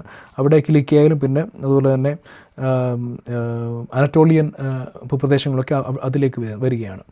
ചുരുക്കം പറഞ്ഞാൽ വിതിൻ ദ റോമൻ എംപയർ ഈ പറയുന്ന ഈസ്റ്റ് ഏരിയയാണ് ബേസിക്കലി ഈ പറയുന്ന അന്ത്യോക്യൻ ഓൾ ദി ഈസ്റ്റ് എന്ന് പിന്നീട് വളരെ പിന്നീട്, അതായത് കാൽസഡോൺ കൗൺസിലിനും ശേഷം നിർവചിക്കപ്പെട്ട അല്ലെങ്കിൽ പിന്നീട് ചരിത്രപരമായി അംഗീകരിച്ച അത്തരത്തിലുള്ള അംഗീകാരത്തിലേക്ക് പിന്നീട് വന്ന ഭൂപ്രദേശങ്ങളെയാണ് ഇവിടെ basically and all the east എന്ന് ഉദ്ദേശിക്കുന്നത്. അതിനകത്തിൽ ഒരിക്കലും പേർഷ്യ പെടുന്നില്ല, സെലൂക്കിയ ടെസിഫോണും അതൊന്നും പെടുന്നില്ല, ഇന്ത്യ വരുന്നില്ല, അതിനകത്തിൽ സെൻട്രൽ ഏഷ്യ വരുന്നില്ല, ചൈന വരുന്നില്ല, എത്യോപ്യ വരുന്നില്ല, അറേബ്യൻ ഫെലിക്സ്, യമൻ ആ ഭൂപ്രദേശമൊന്നും വരുന്നില്ല. അതുപോലെ തന്നെ any church beyond Roman borders ഒന്നും ഇതിനകത്തിൽ ഒരു കാലത്തും ഉൾപ്പെട്ടിട്ടില്ല എന്നുള്ളതാണ് അതിൻ്റെ പരമാർത്ഥം. ഇനി നിങ്ങൾ ഈ 5 അന്ത്യോക്യ സഭകളാണ് ബേസിക്കലി ഉള്ളത്. അന്ത്യോക്യൻ ലീനേജും സക്സഷനും ഒക്കെ ക്ലെയിം ചെയ്യുന്ന സഭകൾ. അതിനകത്തിൽ യാക്കോബയ സഭ ഒഴിച്ച് ഒരു സഭയും ഇത്തരത്തിൽ ഇന്ത്യ വരെ ഞങ്ങൾക്ക് അധികാരപരിധി ഉണ്ടായിരുന്നു എന്നൊരു വാദം അവർ ഉന്നയിക്കുന്നില്ല. അവർക്കൊക്കെ Antioch and all of east എന്നൊരു ക്ലെയിം അവർക്കുണ്ട്. പക്ഷേ അവർ ഈ ഓൾ ഓഫ് ഈസ്റ്റ് ഉദ്ദേശിക്കുന്നത് ഈ റോമൻ ഡയസിസ് ഓഫ് ഈസ്റ്റ് ആണ് ബേസിക്കലി ഉദ്ദേശിക്കുന്നത്. അവരുടെയൊക്കെ ജൂറിസ്ഡിക്ഷൻ ഈ ഭാഗങ്ങളിലാണ് പ്രധാനമായിട്ടും ഉള്ളത്, അംഗീകരിക്കപ്പെട്ടിട്ടുള്ളത്. അത് ഗ്രീക്ക് ഓർത്തഡോക്സ് സഭയുടെ കാര്യമായിക്കോട്ടെ, കാത്തലിക് സഭകളുടെ കാര്യമായിക്കോട്ടെ. അതേസമയം അതിൽ നിന്നും വേറിട്ട് ഓറിയൻ്റൽ സഭയുടെ ഭാഗമായിട്ടിരിക്കുന്ന, അല്ലെങ്കിൽ ഓറിയൻ്റൽസ് എന്നുള്ള ഗ്രൂപ്പ് തന്നെ പിന്നീട് 1964 വരുന്നത്. അതുവരെ അത്തരത്തിലൊരു ഒരു ഒരു കൂട്ടായ്മ ഒന്നും ഉണ്ടായിരുന്നില്ല. അത് വളരെ പിൽക്കാലത്ത് കൊണ്ടുവന്ന ഒരു പേര് തന്നെയാണ്. ഇവരെ റെക്കഗ്നൈസ് ചെയ്യാൻ വേണ്ടി തന്നെ ഹിസ്റ്റോറിയൻസ് ഇട്ടൊരു പേര് തന്നെ ഈ ഓറിയൻ്റൽസ്, പിന്നെ അവർ സ്വീകരിക്കുകയാണ് ചെയ്തത്. ഓക്കെ, എനിവേ ഇതിനകത്തിൽ ഈ ഇത്രയും അന്ത്യോക്യ സഭകളിൽ ഒരൊറ്റ അന്ത്യോക്യ സഭ അല്ലെങ്കിൽ ഒരൊറ്റ സഭ മാത്രമേ ഉള്ളൂ. അന്ത്യോക്യ ലീനേജ് ക്ലെയിം ചെയ്യുന്ന സഭകളിൽ ഒരു സഭ മാത്രമേ ഉള്ളൂ. അത് യാക്കോബ സഭ മാത്രമാണ്. ഈ റോമൻ ഡയസിസ് അല്ലെങ്കിൽ റോമൻ എംപയറിലുള്ള ഈസ്റ്റ് ഭാഗത്തിനപ്പുറം, ആദ്യമേ ഈസ്റ്റ് പോലും ഇല്ലായിരുന്നുള്ളത് വളരെ വ്യക്തമാണ്. ഞാൻ വായിച്ചല്ലോ, കോൺസ്റ്റന്റിനോപ്പിളിൻ്റെ 2ാം കാനോനിൽ വളരെ കൃത്യമായിട്ട് അത് ഈസ്റ്റിലെ ബിഷപ്പ്മാർ അവിടുത്തെ കാര്യം നോക്കട്ടെ എന്ന് പറയുന്നുണ്ട്. അന്ത്യോക്യയുടെ കാര്യം വേറെയാണ് പറയുന്നത്. അന്ത്യോക്യയുടെ കൂടി ഈസ്റ്റ് ഒരിക്കലും ഏത് ചേർത്തിട്ടുമില്ല. പക്ഷേ പിൽക്കാലത്ത് കാൽസിഡോൺ കൗൺസിലിന് ശേഷമുള്ള കാര്യമാണ്. അപ്പം ഒരിക്കലും ഇവർക്ക് അത് ഈ പറയുന്ന വൈഡർ ജൂറിസ്ഡിക്ഷൻ ഇവർക്ക് ക്ലെയിം ചെയ്യാനേ പറ്റില്ല എന്നുള്ളതിൻ്റെ പരമാർത്ഥം. കാരണം ഇവർ കാൽസിഡോൺ പോലും അംഗീകരിക്കാത്തവരാണ്. പിന്നീട് കാൽസിഡോൺ വിഭാഗത്തിൽ നിന്നും ഉള്ള ചരിത്ര നാൾവഴിയിലൂടെ അല്ലെങ്കിൽ ചരിത്ര പുസ്തകങ്ങളിലൊക്കെയാണ് ഈ ഒരു കാര്യം കാണുന്നതും പിന്നീട് അത്തരത്തിൽ അംഗീകരിക്കപ്പെട്ടു പോയെന്നുള്ളതാണ്. അപ്പോൾ ചുരുക്കം പറഞ്ഞാൽ ഈ സെവരോസിൻ്റെ കാലഘട്ടത്തിലോ പിന്നീട് യാക്കോബ് വൃതൻ്റെ കാലഘട്ടത്തിലൊക്കെ ഇവർ ഒരു ഫ്ലോട്ടിംഗ് സഭ എന്നുള്ള നിലയിൽ അവിടെ ഇവിടെയൊക്കെ ആയിട്ട് അങ്ങ് പോയിട്ട്, കാരണം ഒരു ഉറച്ചു നിൽക്കാനൊരു സ്ഥലം ഉണ്ടായിരുന്നില്ല, അന്ത്യോക്യയിൽ കാല് കുത്താൻ പറ്റത്തില്ലായിരുന്നു. അപ്പോൾ പിന്നെ ഓടി നടന്ന് എല്ലായിടത്തും പറ്റുന്നിടത്തൊക്കെ സഭകൾ സ്ഥാപിക്കുക, പറ്റുന്നിടത്തൊക്കെ മെത്രാന്മാരെ വഹിക്കുക. അങ്ങനെയാണ് ഈ യാക്കോബ് വൃതനൊക്കെ പോയിരുന്നത്. അങ്ങനെയാണ് അവർ കൂടുതലും ഈ ഭൂപ്രദേശങ്ങളിലേക്ക് അവർ വരാൻ തുടങ്ങിയത്. അതായത് ബാക്കിയുള്ള സഭകളൊക്കെ ഈ റോമൻ എംപയറിന് within the Roman empire Antioch and all the east claim ചെയ്യുമ്പോൾ അതിനപ്പുറത്തേക്ക് കടന്നു ചെയ്യുന്നത് ഈ യാക്കോബ സഭ മാത്രമാണ്. അവരാദ്യമായിട്ട് ഈ റോമൻ എംപയറിൻ്റെ വെളിയിലേക്ക് അവരുടെ ഒരു ഡയസിസ് സ്ഥാപിക്കുന്നത് ടിഗ്രിത്തിലൊക്കെയാണ്. അതായത് ഈസ്റ്റിലേക്ക്, പേർഷ്യയിലൊക്കെ അവരുടെ തന്നെ ഒരു മഫ്രിയാനായിട്ട് സ്ഥാപിക്കുന്നുണ്ട്. അങ്ങനെയാണ് ഇവർ ആ ജൂറിസ്ഡിക്ഷന് പുറത്തേക്ക് ആദ്യമായിട്ട് കടന്നു ചെല്ലുന്നത്. അപ്പോൾ ഇവർ അത്തരത്തിൽ അതിന് പുറത്തേക്ക് വ്യാപിച്ചിട്ടുണ്ട്. അത് അവിടം വരേ ഉള്ളൂ. പിന്നീട് 1665 കേരളത്തിലേക്ക് അബ്ദുൽ ജലീൽ ബാബ വന്നപ്പോൾ ഇവിടെ കേരളത്തിൽ ആദ്യമായിട്ട് ഒരു യാക്കോബ മെത്രായൻ അന്നാണ് ആദ്യമായിട്ട് കേരളത്തിൽ കാലുകുത്തുന്നത്.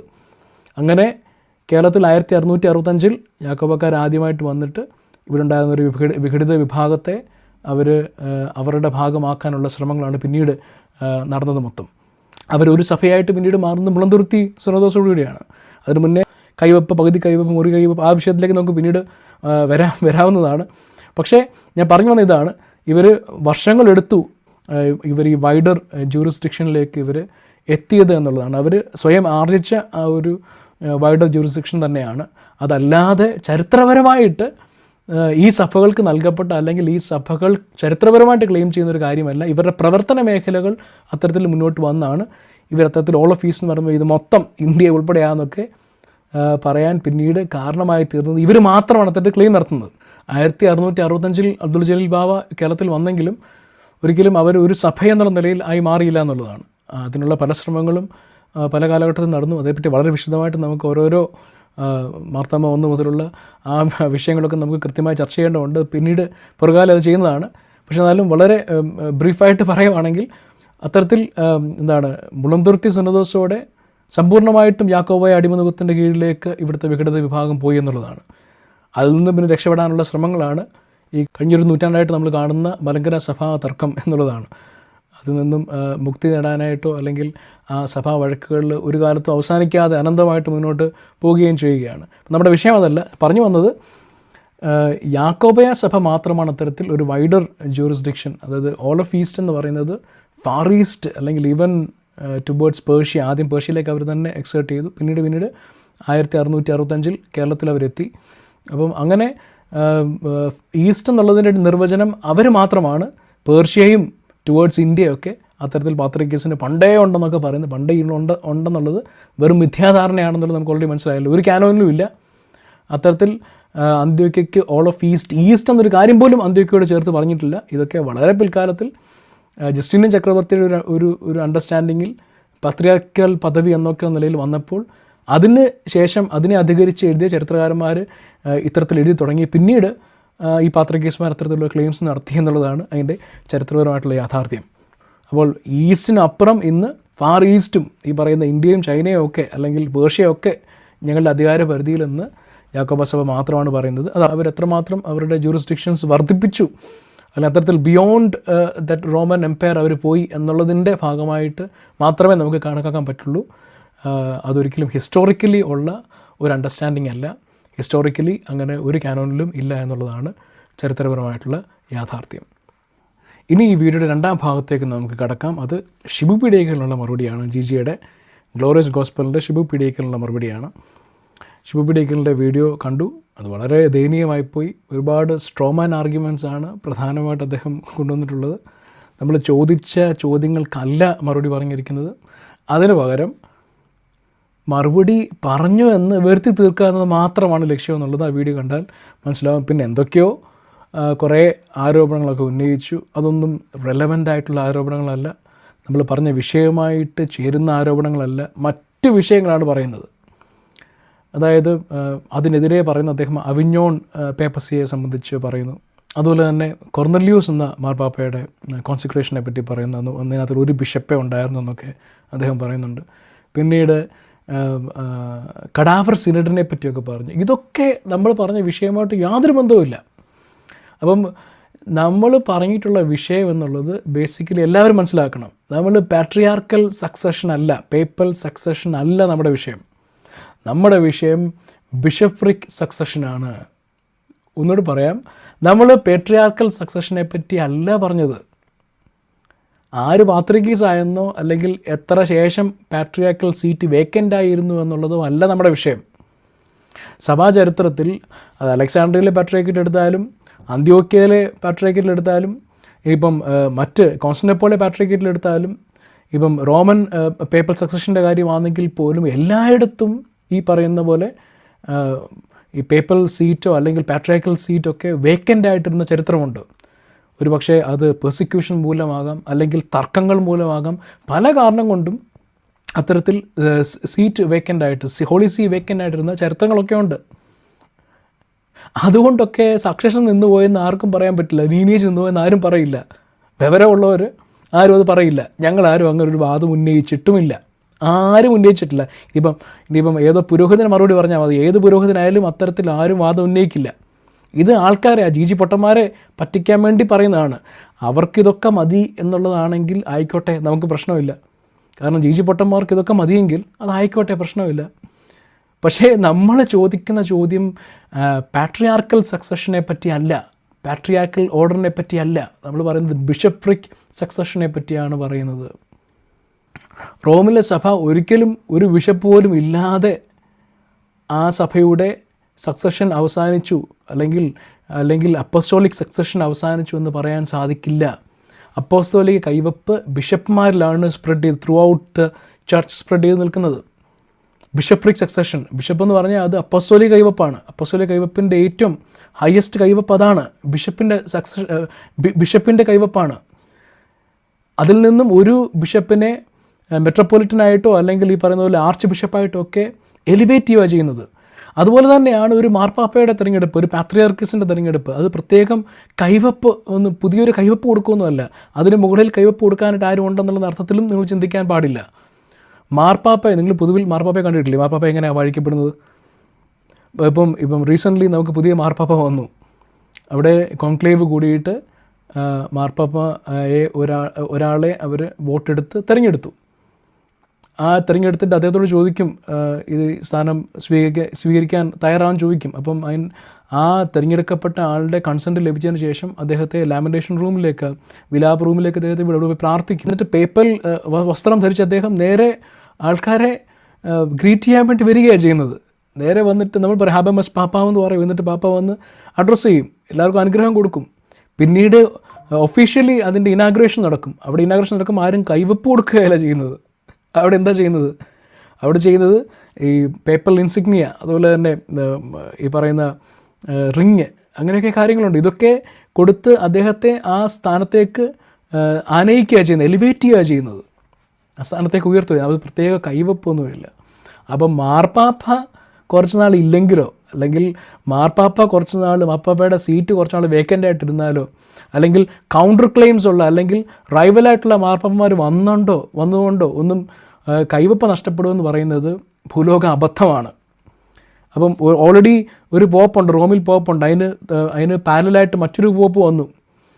അല്ലെങ്കിൽ ഇങ്ങേപ്പുറത്ത് 3 പോപ്പുണ്ടെന്ന് വിചാരിച്ചോ, 3 അവിഞ്ഞോൺ പേപ്പസിയെ പറ്റിയാണ് ബേസിക്കലി പറഞ്ഞത്. അപ്പോൾ അങ്ങനെ ഏതാണ് ഒറിജിനൽ ലൈൻ അല്ലെങ്കിൽ ലെജിറ്റിമേറ്റ് പോപ്പാണെന്നുള്ള സഭ നിശ്ചയിക്കുന്നിടം വരെ അത് നിശ്ചയിച്ച് കഴിയുമ്പോഴും എന്താണ്, ഇതൊന്നും സക്സഷനെ ബാധിക്കുന്നില്ല എന്നുള്ളതാണ്, ബിഷപ്രിക് സക്സഷനെ. കാരണം എന്താണ്, ഈ സഭയിൽ അത്രമാത്രം ബിഷപ്പ്മാർ നിലനിൽക്കുകയാണ്. അപ്പോസ്തോലിക്, അതായത് പത്രോസ് മുതൽ നീണ്ടു നിൽക്കുന്ന കൈവപ്പുള്ള ബിഷപ്പ്മാർ സർവ്വയിടത്തും നിലനിൽക്കുകയാണ്. അപ്പോൾ അതുകൊണ്ട് റൈവൽ, ഒരു ആൻറ്റി പോപ്പ് വന്നതുകൊണ്ടോ അല്ലെങ്കിൽ പാരലായിട്ടൊരു ഹൈറാർക്കി വന്നതുകൊണ്ടോ ഒന്നും ബിഷപ്രിക് സക്സഷൻ ഇല്ലാതെയാകുന്നില്ല. അതാ ബേസിക്കലി നമ്മൾ മനസ്സിലാക്കേണ്ടത്. അതുകൊണ്ട് നമ്മളിവിടെ പറഞ്ഞത് ബിഷപ്രിക് സക്സഷനെ പറ്റിയാണ്. എന്തുകൊണ്ടാണ് യാക്കോബയ സഭയ്ക്ക് ബിഷപ്രിക് സക്സഷൻ, അപ്പോസ്തോലിക പിന്തുടർച്ചയില്ല എന്ന് പറയും. അല്ലാതെ പത്രോസിൻ്റെ പിന്തുടർച്ചയെ നമ്മളോട് ബേസിക്കലി പറയുന്നത് എങ്ങനെയാണ്, ഈ ഒരു പിന്തുടർച്ചയിൽ വരുന്ന ബിഷപ്പ്മാരുടെ ഐക്യത്തിൽ അല്ലെങ്കിൽ അവരുടെ റെപ്രസെൻറ്റേഷനിലല്ല ഇദ്ദേഹം വാഴിക്കപ്പെട്ടെന്നുകൊണ്ട് അത് ബേസിക്കലി പറയുന്നത്. അതായത് അന്ത്യോക്യ സഭയിലെ ഒരു മെത്രാന്മാരും അറിഞ്ഞിട്ടല്ല, അല്ലെങ്കിൽ അവരുടെ അനുമതിയോടെ അല്ല എന്നുള്ളതാണ്. യാക്കോബ് ബർദ്വാനെ വാഴിച്ചപ്പോഴും ഒരു അന്ത്യോക്യ മെത്രാൻ പോലും ഉണ്ടായിരുന്നത് 4 കോപ്റ്റിക് മെത്രാന്മാരും അതുപോലെ തന്നെ 2 കോൺസ്റ്റന്റിനോപ്പിൾ മെത്രാന്മാരും ഉണ്ടായിരുന്നത്. എല്ലാം ഡിപ്പോസ്ഡ് ആയിട്ടുള്ള ആൾക്കാരായിരുന്നു. ഡിപ്പോസ്ഡ് ആയിട്ടുള്ള കോപ്റ്റിക് പാത്രികീസും ഡിപ്പോസ്ഡ് ആയിട്ടുള്ള കോൺസ്റ്റന്റിനോപ്പിൾ പാത്രികീസും ബാക്കി ഉണ്ടായിരുന്ന, അതായത് അന്തിമോസും അതുപോലെ തന്നെ തിയോഡോഷ്യസും, അതുപോലെ തന്നെ പിന്നെ പീറ്റർ ഓഫ് ഈജിപ്റ്റ്, അതുപോലെ തന്നെ ജോൺ ഓഫ് ഈജിപ്റ്റ്, പിന്നെ പറയുന്നത് കോൺസ്റ്റാന്റിയസ് ഓഫ് ലവോഡീഷ്യ, അത് ഏഷ്യ മൈനറിലെ ബൈബിളിൽ കാണുന്ന ലവോദിക്ക സഭയിലെ. അതൊരിക്കലും സിറിയയിലെ ബിഷപ്പായിരുന്നില്ല. സിറിയയിലെ ഒരു ലവോദിക്ക ഉണ്ട്, ആ ലവോദിക്കയിലെ ബിഷപ്പായിരുന്നില്ല. അത് വളരെ കൃത്യമായിട്ട് അങ്ങനെ ആയിരുന്നെങ്കിൽ ജോൺ ഓഫ് എഫെസസ് രേഖപ്പെടുത്തിയാണ്. ഞാൻ കഴിഞ്ഞ വീഡിയോയിൽ ഡ്യൂപ്ലിക്കേറ്റ് അന്ത്യോക്യ എന്നുള്ള വീഡിയോയിൽ വളരെ കൃത്യമായിട്ട് ആ വിഷയങ്ങളൊക്കെ പ്രതിപാദിച്ചിട്ടുണ്ട്. ഒറിജിനലി ഒരു അന്ത്യോക്യൻ റെപ്രസെൻറ്റേഷൻ, ഒരു സിറിയൻ റെപ്രസെൻറ്റേഷൻ ഉണ്ടായിരുന്നെങ്കിൽ അത് പ്രധാനമായിട്ടും രേഖപ്പെടുത്തിയേനെ. അത് മിസ്സായിപ്പോയില്ല. അതായത് പ്രൈമറിലി സോഴ്സസിലൊന്നും അത് കാണുന്നില്ല. 8-ാം നൂറ്റാണ്ടിന് ശേഷം ആരണ്ടൊക്കെ എഴുതിയിട്ടുണ്ട് പിന്നീട്. കാരണം ഇത് ലെജിറ്റിമസി ഉണ്ടാക്കണമല്ലോ. അന്ന് എഴുതാൻ പറ്റില്ല, അന്ന് എഴുതിയ വിവരം അറിയും. കാരണം ആൾക്കാരപ്പുറത്തുണ്ട്, അത് എഴുതാൻ പറ്റുമോ? ആരും അത് അത്തരത്തിൽ ഉണ്ട് എന്നുള്ളത് ആരും കൺഫേം ചെയ്തിട്ടുമില്ല. മനസ്സിലായോ? അപ്പോൾ അതിന് ശേഷമുള്ള 8-ാം നൂറ്റാണ്ടിന് ശേഷമുള്ള ആൾക്കാർ എഴുതിയതൊക്കെ ഉണ്ട്. പിന്നീട് 10-ാം നൂറ്റാണ്ട് 11-ാം നൂറ്റാണ്ടിൽ മൈക്കൽ റാബോയുടെയും പിന്നെ അതുപോലെ തന്നെ ബാരബ്രയുടെയും ഒക്കെ ചരിത്രത്തിൽ അതൊക്കെ പറയുന്നുണ്ട്. അതൊക്കെ വളരെ പിൽക്കാലത്ത് ഇവരെഴുതിയ ചരിത്രമാണ്. അതിനെന്ത് വാലിഡിറ്റിയാണ് ഉള്ളത്? അവർ വെറുതെ എഴുതിയത് അങ്ങനെ ആകുമോ? ഇല്ല. പ്രൈമറി എവിഡൻസിൽ, പ്രൈമറി സോഴ്സിൽ അങ്ങനൊരു കാര്യം കാണുന്നില്ല. അപ്പോൾ കോൺസ്റ്റാന്റിയസ് ഓഫ് ലവോഡീഷ്യ എന്നുള്ളത്, അത് ലവോഡീഷ്യ എന്നുള്ളത് ബൈബിളിൽ പറഞ്ഞ അതേ ലവോദിക്ക തന്നെയാണ്. ആ ലവോദിക്ക എന്നുള്ളത് ടർക്കിയിലുള്ള ലവോദിക്കയാണ്, അല്ലാതെ സിറിയയിലെ ലവോദിക്ക ആയിരുന്നെങ്കിൽ അതിന് ഇറ്റ് ക്യാരിഡ് മച്ച് വെയിറ്റ്. ഞാൻ ഇത് തന്നെ കഴിഞ്ഞ പ്രാവശ്യം പറഞ്ഞതാണ്. It would carry much weight. കാരണം അവിടുത്തെ ഒരു ബിഷപ്പ്, ഞാൻ പറയുന്നത് ഒരു ബിഷപ്പ് എന്ന് പറഞ്ഞാൽ തന്നെ അത്ര വലിയ ശരിയൊന്നും അല്ല. കാരണം 100-200 ബിഷപ്പ്മാരുള്ളൊരു സഭയാണ്. 100-200 ബിഷപ്പ്മാരുള്ള അന്ത്യോക്യ സഭയിൽ നിന്ന് ഒറ്റ ബിഷപ്പിനെ കിട്ടിയുള്ളെന്ന് പറഞ്ഞ് തന്നെ നാണക്കേടാണ്. ഈ ഒന്നുപോലും ഇല്ലെന്നുള്ളതാണ് നമ്മളീ പറയുന്നത്. ഒന്നുപോലും ഉണ്ടായിരുന്നില്ലെന്നാണ് പറയുന്നത്. അപ്പം ലവോദിക്ക എന്ന് പറയുന്നത് അത് ഏഷ്യ മൈനറിലെ ലവോദിക്കയാണ്. അല്ല, സിറിയയിലെ ലവോദിക്ക ആണെങ്കിൽ പ്രത്യേകമായിട്ട് നിങ്ങളുടെ ബ്രാക്കറ്റിലെങ്കിലും കുറഞ്ഞ പക്ഷം അന്ത്യോക്യയെന്നോ അല്ലെങ്കിൽ സിറിയാന്നോ എഴുതിയതിനായിരുന്നു. അങ്ങനെ എഴുതിയിട്ടില്ല, പ്രൈമറി സോഴ്സിൽ കാണുന്നില്ല. പിന്നെ നിങ്ങൾ അതുകൊണ്ട് കൂട്ടി ചേർത്താൽ അങ്ങനെ അക്സെപ്റ്റ് ചെയ്യാൻ സാധിക്കില്ലെന്ന്. പ്രൈമറി സോഴ്സസ് ഉണ്ടെങ്കിൽ കൊണ്ടുപോയി ഞങ്ങൾ അംഗീകരിക്കാം, ഒരു കുഴപ്പമില്ല. ഇല്ല എന്ന് ഉറപ്പ് വരുത്തിയിട്ടാണ് ഈ വീഡിയോ ഒക്കെ ചെയ്യാൻ വേണ്ടി ഞങ്ങളൊക്കെ ഇറങ്ങി തിരിച്ചിരിക്കുന്നത്. നിങ്ങൾ അത് മനസ്സിലാക്കുക. ഓക്കെ, അപ്പം പ്രൈമറി സോഴ്സിൽ ഇല്ലാത്ത കാര്യം നിങ്ങൾ പറഞ്ഞിട്ട് ഒരു കാര്യമില്ല. പ്രൈമറി സോഴ്സിൽ അങ്ങനെ ഉണ്ടായിരുന്നെങ്കിൽ നമ്മളിങ്ങനെ വീഡിയോ പോലും ചെയ്യാൻ പറ്റത്തില്ല. എന്നാലും അതും ഒരു കുറച്ചിലാണ്. 100-200 പേരുള്ള സഭയിൽ, 100-200 ബിഷപ്പ്മാരുള്ള സഭയിൽ ഒറ്റ ബിഷപ്പിനെ വെച്ചാണ് എന്ന് പറഞ്ഞാൽ നിക്കായ കാനോനിൽ തന്നെ പറയുന്നത് ആ മെട്രോപൊളിറ്റൻ്റെ അംഗീകാരം വേണം അവിടെ ആ വാഴിക്കണമെങ്കിൽ. അത് കാറ്റിപ്പുറത്ത് നമ്മൾ ഓൾറെഡി ആ വിഷയങ്ങളൊക്കെ പറഞ്ഞതാണ്. മാത്രമല്ല അവിടെ നിന്നുള്ള 3 മെത്രാന്മാരെങ്കിലും കുറഞ്ഞ പക്ഷമാണ്. ഇതിപ്പോൾ ഒരാളുടെ പേര് കാര്യമാണ് ഇവർ പറയുന്നത്, പക്ഷേ ഒരാളുടെ പേര് പോലും ശരിയല്ല എന്നുള്ളതാണ് അതിൻ്റെ യാഥാർത്ഥ്യം. അപ്പം ഈ പറയുന്നതൊന്നും നിങ്ങൾ പറയുന്നത് കാനോനികമായിട്ട് അക്സെപ്റ്റബിൾ അല്ല. പിന്നെ അർജൻസിയെ പറ്റിയൊക്കെ പറയുന്നുണ്ട്. അർജൻസിയൊക്കെ ഉണ്ടെന്നുള്ള ശരിയാണ്. അത് പാരലലായിട്ടുള്ള സഭ ഉണ്ടാക്കാനല്ല അർജൻസി വേണ്ടത്. ഓൾറെഡി സഭ നിലനിൽക്കുന്നു. അന്ത്യോക്യയിലുള്ള സഭ ഓൾറെഡി നിലനിൽക്കെ, അവിടുത്തെ പാത്രിക്കീസ് നിലനിൽക്കെ, സെവറിയൂസ് അവിടുന്ന് പോയതിനു ശേഷം ആ സഭ തന്നെ സിനഡ് കൂടി അവിടെ പുതിയ പാത്രിക്കീസിനെ തിരഞ്ഞെടുത്തു. ആ സഭ മുന്നോട്ട് പോവുകയാണ്. ഒരൊറ്റ മെത്രാൻ പോലും സെവറിയൂസിൻ്റെ കൂടെ പോയില്ല. അതായത് ഒറിജിനൽ അന്ത്യോക്യ സഭയിലെ ഒരു മെത്രാനും സെവറിയൂസിൻ്റെ കൂടെ ഉണ്ടായിരുന്നില്ല. സെവറിയൂസ് പിന്നീട് വാഴിച്ച മെത്രാന്മാരുടെ പേരുൾപ്പെടെ ശിവപീഡിക്കൽ പറഞ്ഞപ്പോൾ മെത്രാന്മാരുടെ പേര് അദ്ദേഹത്തിൻ്റെ റൈറ്റിങ്സ് ഉണ്ടെന്ന് പറഞ്ഞു. ഞങ്ങൾ വളരെ കൃത്യമായിട്ട് ഞാൻ എൻ്റെ വീഡിയോ കൃത്യമായിട്ട് ഏതൊക്കെ മെത്രാന്മാരെ വാഴിച്ചെന്ന് പേരുൾപ്പെടെ പറയുന്നുണ്ട്. കഴിഞ്ഞ വീഡിയോയിൽ വളരെ കൃത്യമായിട്ട് സെവറിയൂസ് തന്നെ നേരിട്ട് പിന്നീട് സമാന്തരമായിട്ട് വാഴിച്ച, എക്സൈലിലായിരുന്നപ്പോൾ വാഴിച്ച മെത്രാന്മാരുടെ പേരുൾപ്പെടെ പറയുന്നുണ്ട്. അവരാരും ഈ സെവറിയൂസിൻ്റെ കാലഘട്ടത്തിന് ശേഷം അവർ സർവേ ചെയ്തില്ല എന്നുള്ളതും വളരെ കൃത്യമായിട്ട് എന്തുകൊണ്ടാണെന്ന് ചരിത്ര തെളിവുകളോടെ പറഞ്ഞിട്ടുണ്ട്. അപ്പോൾ അതായത് അന്ത്യോക്യയിലെ സഭയിലെ ഒരു മെത്രാൻ 200 മെത്രാന്മാരുള്ളതിൽ ഒരു മെത്രാൻ പോലും ഉണ്ടായിരുന്നില്ല. സെവറിയൂസ് അവിടുത്തെ ഒറിജിനൽ പാത്രിക്കീസ് ആയിരുന്ന പിന്നീട് ഡിപ്പോസ്ഡായ എക്സ്കമ്മ്യൂണിക്കേറ്റഡ് ആയിട്ടുള്ള സെവറിയൂസ് പോലും പിന്നീട് സമാന്തരമായിട്ട് വാഴിച്ച ആ മെത്രാന്മാർ പോലും ഇവരുടെ കൂടെ ഉണ്ടായിരുന്നില്ല. കാരണം അവരൊക്കെ ഡൈഡ് ഔട്ട് ആയെന്നുള്ളത് അതിൻ്റെ കാര്യം. അതുകൊണ്ടാണ് ഇവർക്ക് പുതുതായിട്ട് ഒരു ഹൈറാർക്കി തന്നെ ഉണ്ടാക്കേണ്ട ആവശ്യം വന്നത്. അങ്ങനെ ഉണ്ടാക്കിയപ്പോൾ ഒറിജിനൽ സഭയുടെ റെപ്രസെൻറ്റേഷൻ ഉണ്ടായിരുന്നില്ല.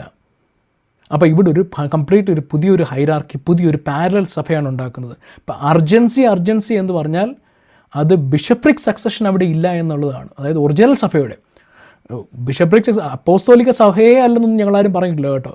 വളരെ കൃത്യമായിട്ട് പറഞ്ഞതാണ്.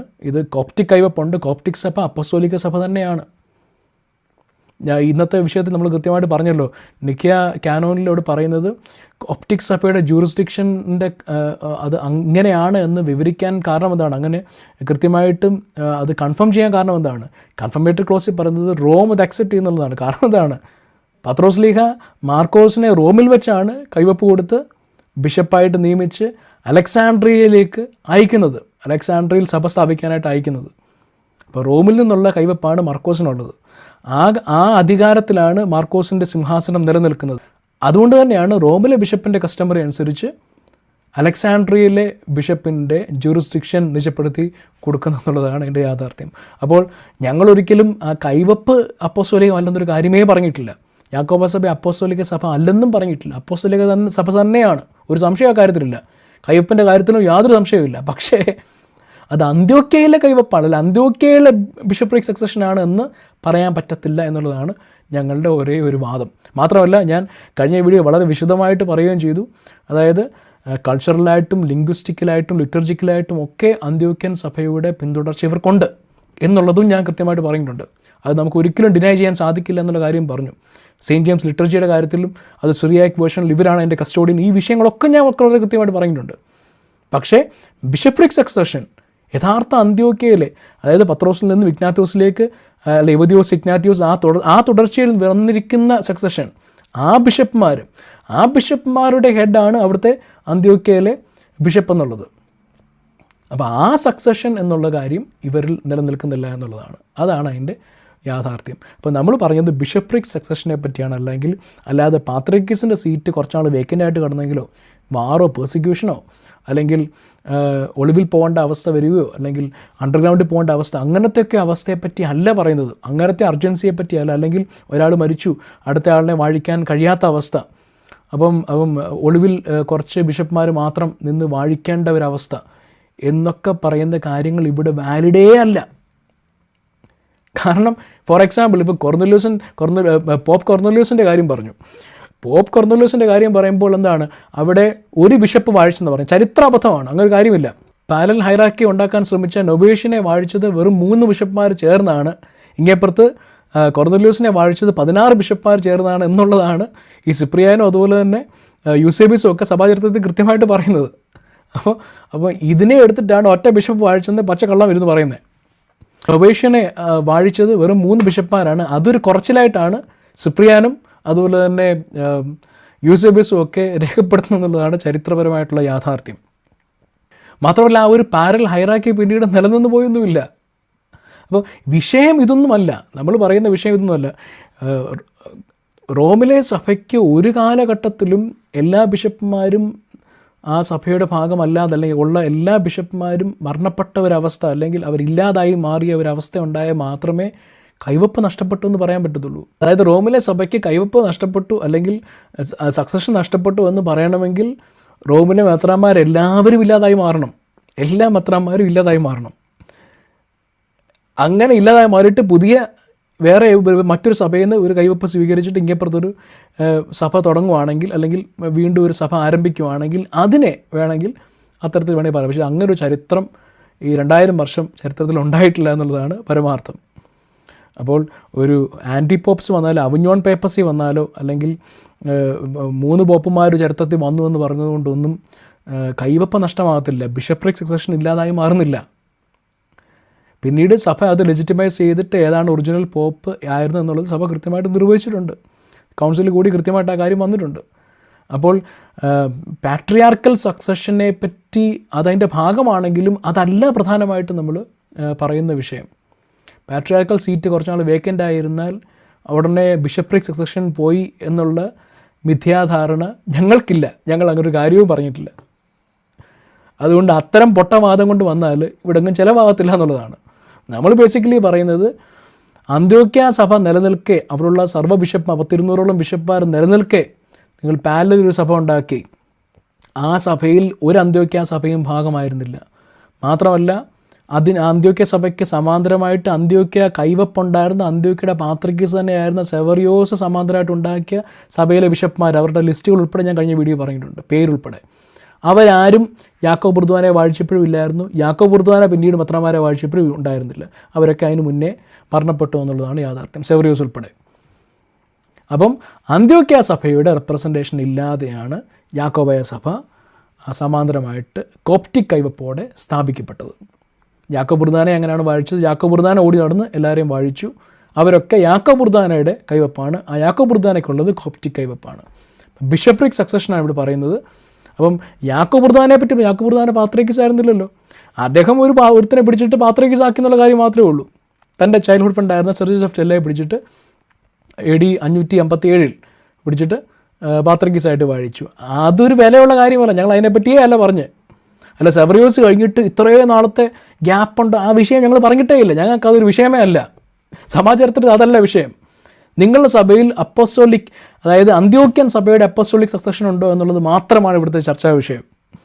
അപ്പം പാട്രിയാർക്കൽ സീറ്റ് വേക്കൻ്റ് ആയിരുന്നതോ അല്ലെങ്കിൽ സെവറിയോസിനെ നിങ്ങൾ അങ്ങനെ കണ്ടു അതിനുശേഷം ഇത്ര നാളുള്ളിൽ അടുത്ത ആളിനെ വാഴിച്ചെന്ന് പറഞ്ഞാൽ സെവറിയോസുമായിട്ട് അദ്ദേഹത്തിന് യാതൊരു ബന്ധമില്ല. അദ്ദേഹത്തിൻ്റെ ബന്ധം കോപ്റ്റിക് സഭയുമായിട്ടാണ് ബന്ധം.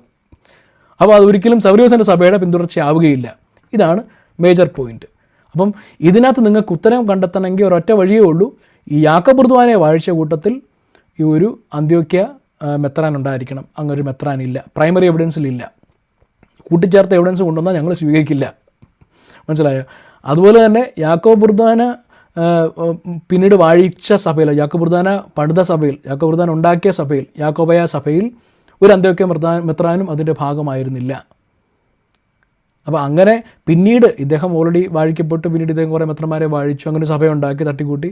ആ കൂട്ടത്തിൽ 1-2 അന്ത്യോക്യ മെത്രാന്മാരെ ഇവർക്ക് കൊണ്ടുവരാൻ സാധിച്ചിരുന്നെങ്കിൽ പോലും നിങ്ങൾക്ക് കുറച്ചൊക്കെ ഒരു കാര്യമൊക്കെ ചെറിയൊരു ക്ലെയിമൊക്കെ വെക്കാമായിരുന്നു. അതുപോലുമില്ല. ഉണ്ടെങ്കിൽ വേറെ പോയിട്ട്സ് പറയണം. എന്ത് ചെയ്യേ? ഒരു മെത്രാൻ്റെ പേര് പറയാനുണ്ടോ? പറയാനില്ല. ഞാൻ പറഞ്ഞ അതേ പേരുകൾ തന്നെ ശിവപീഡിയയ്ക്ക് ലൈവ് പറഞ്ഞിട്ടുണ്ട്. ഞാൻ അതിനേക്കാളും അപ്പുറം സെവറിയോസ് വാഴിച്ച സമാന്തരമായിട്ട് എക്സൈലായിരുന്നപ്പോൾ വാഴിച്ച മെത്രാന്മാരുടെ പേര് ഉൾപ്പെടെ ഞാൻ പറഞ്ഞിട്ടുണ്ട്. അവരൊക്കെ എപ്പോൾ മരണപ്പെട്ടു എന്നും ആ കാര്യങ്ങൾ ഉൾപ്പെടെ ഞാൻ പറഞ്ഞിട്ടുണ്ട്. അപ്പോൾ നമ്മളുടെ കാര്യത്തെ ഖണ്ഡിക്കുന്ന ഒരു വീഡിയോ അല്ല ഇത്. ഏതോ ഒരു പുരോഹിതൻ പറഞ്ഞതിൻ്റെ മറുപടി ആയിട്ടാണ് അവരത് പറയുന്നത്. അത് നമുക്കറിയില്ല. അപ്പം ചുരുക്കം പറയാം, നമ്മുടെ വീഡിയോ അത് ഇറിഫ്യൂട്ടബിൾ ആണ് എന്നുള്ളതാണ് അതിൻ്റെ പരമാർത്ഥം. നിങ്ങളെ കൊണ്ട് ആർക്കും അത് റിഫ്യൂട്ട് ചെയ്യാൻ സാധിക്കില്ല. വളരെ കൃത്യമായ കാറ്റഗറിക്കലി പ്രിസൈസായിട്ട് ചരിത്രത്തിൽ നിന്നുള്ള തെളിവുകൾ വെച്ചാണ് അത് കൃത്യമായി സമർത്ഥിച്ച് വെച്ചിരിക്കുന്നത്. പിന്നെ ജീജി പൊട്ടന്മാരെയൊക്കെ ആശ്വസിപ്പിക്കാൻ അത് മതിയെങ്കിൽ അങ്ങനെ തന്നെ ആയിക്കൊള്ളട്ടെ. നമ്മൾ ചെയ്ത വീഡിയോ അവിടെ തന്നെ നിലനിൽക്കും, വളരെ ശക്തമായിട്ട് നിലനിൽക്കും. കൂടുതൽ ആൾക്കാരത് കാണും, അത് കൂടുതൽ ആൾക്കാരേക്ക് എത്തുമെന്നാണ് എൻ്റെ പ്രതീക്ഷ. അപ്പോൾ മറുപടി പറയുന്നത് എന്തെങ്കിലും മറുപടി പറയാൻ വേണ്ടിയുള്ള മറുപടി ആയെങ്കിൽ അതിങ്ങനെ വളരെ ദയനീയമായി വളരെ ഗതികെട്ട മറുപടിയായി മാറുമെന്നുള്ളതാണ്. പക്ഷേ നമ്മൾ കൃത്യമായ വിഷയങ്ങളാണ് പറയുന്നത്. അല്ലാതെ വെറുതെ ഇരുന്ന് ലൈവ് ഇരുന്ന് ബപ്പ അടിക്കുന്ന പരിപാടി നമുക്കില്ല. ഞങ്ങൾ വളരെ കൃത്യമായ കാര്യങ്ങൾ മാത്രമേ പറഞ്ഞിട്ടുള്ളൂ. ഞങ്ങളുടെ വീഡിയോസൊക്കെ വളരെ വെൽ റിസേർച്ച്ഡ് ആണ്. നന്നായിട്ട് ഈ വിഷയം പഠിച്ചിട്ട് ചരിത്രത്തിലെ പ്രൈമറി എവിഡൻസസ് എടുത്തിട്ടാണ് കൃത്യമായിട്ട് വിഷയങ്ങൾ പറയുന്നത്. അതുകൊണ്ട് റെഫ്യൂട്ട് ചെയ്യുക എന്നുള്ളത് എളുപ്പമുള്ള കാര്യമല്ല. പിന്നെ ആൾക്കാരെ സമാധാനിപ്പിക്കാനും സന്തോഷിപ്പിക്കാനും ജി പൊട്ടന്മാരുടെ സാന്ത്വനത്തിനും വേണ്ടി മാത്രം ആ ഒരു വീഡിയോ ഒക്കെ ആയിക്കോട്ടെ എന്നുള്ളത് പറഞ്ഞുകൊണ്ട് ഈ വീഡിയോ അവസാനിപ്പിക്കുകയാണ്.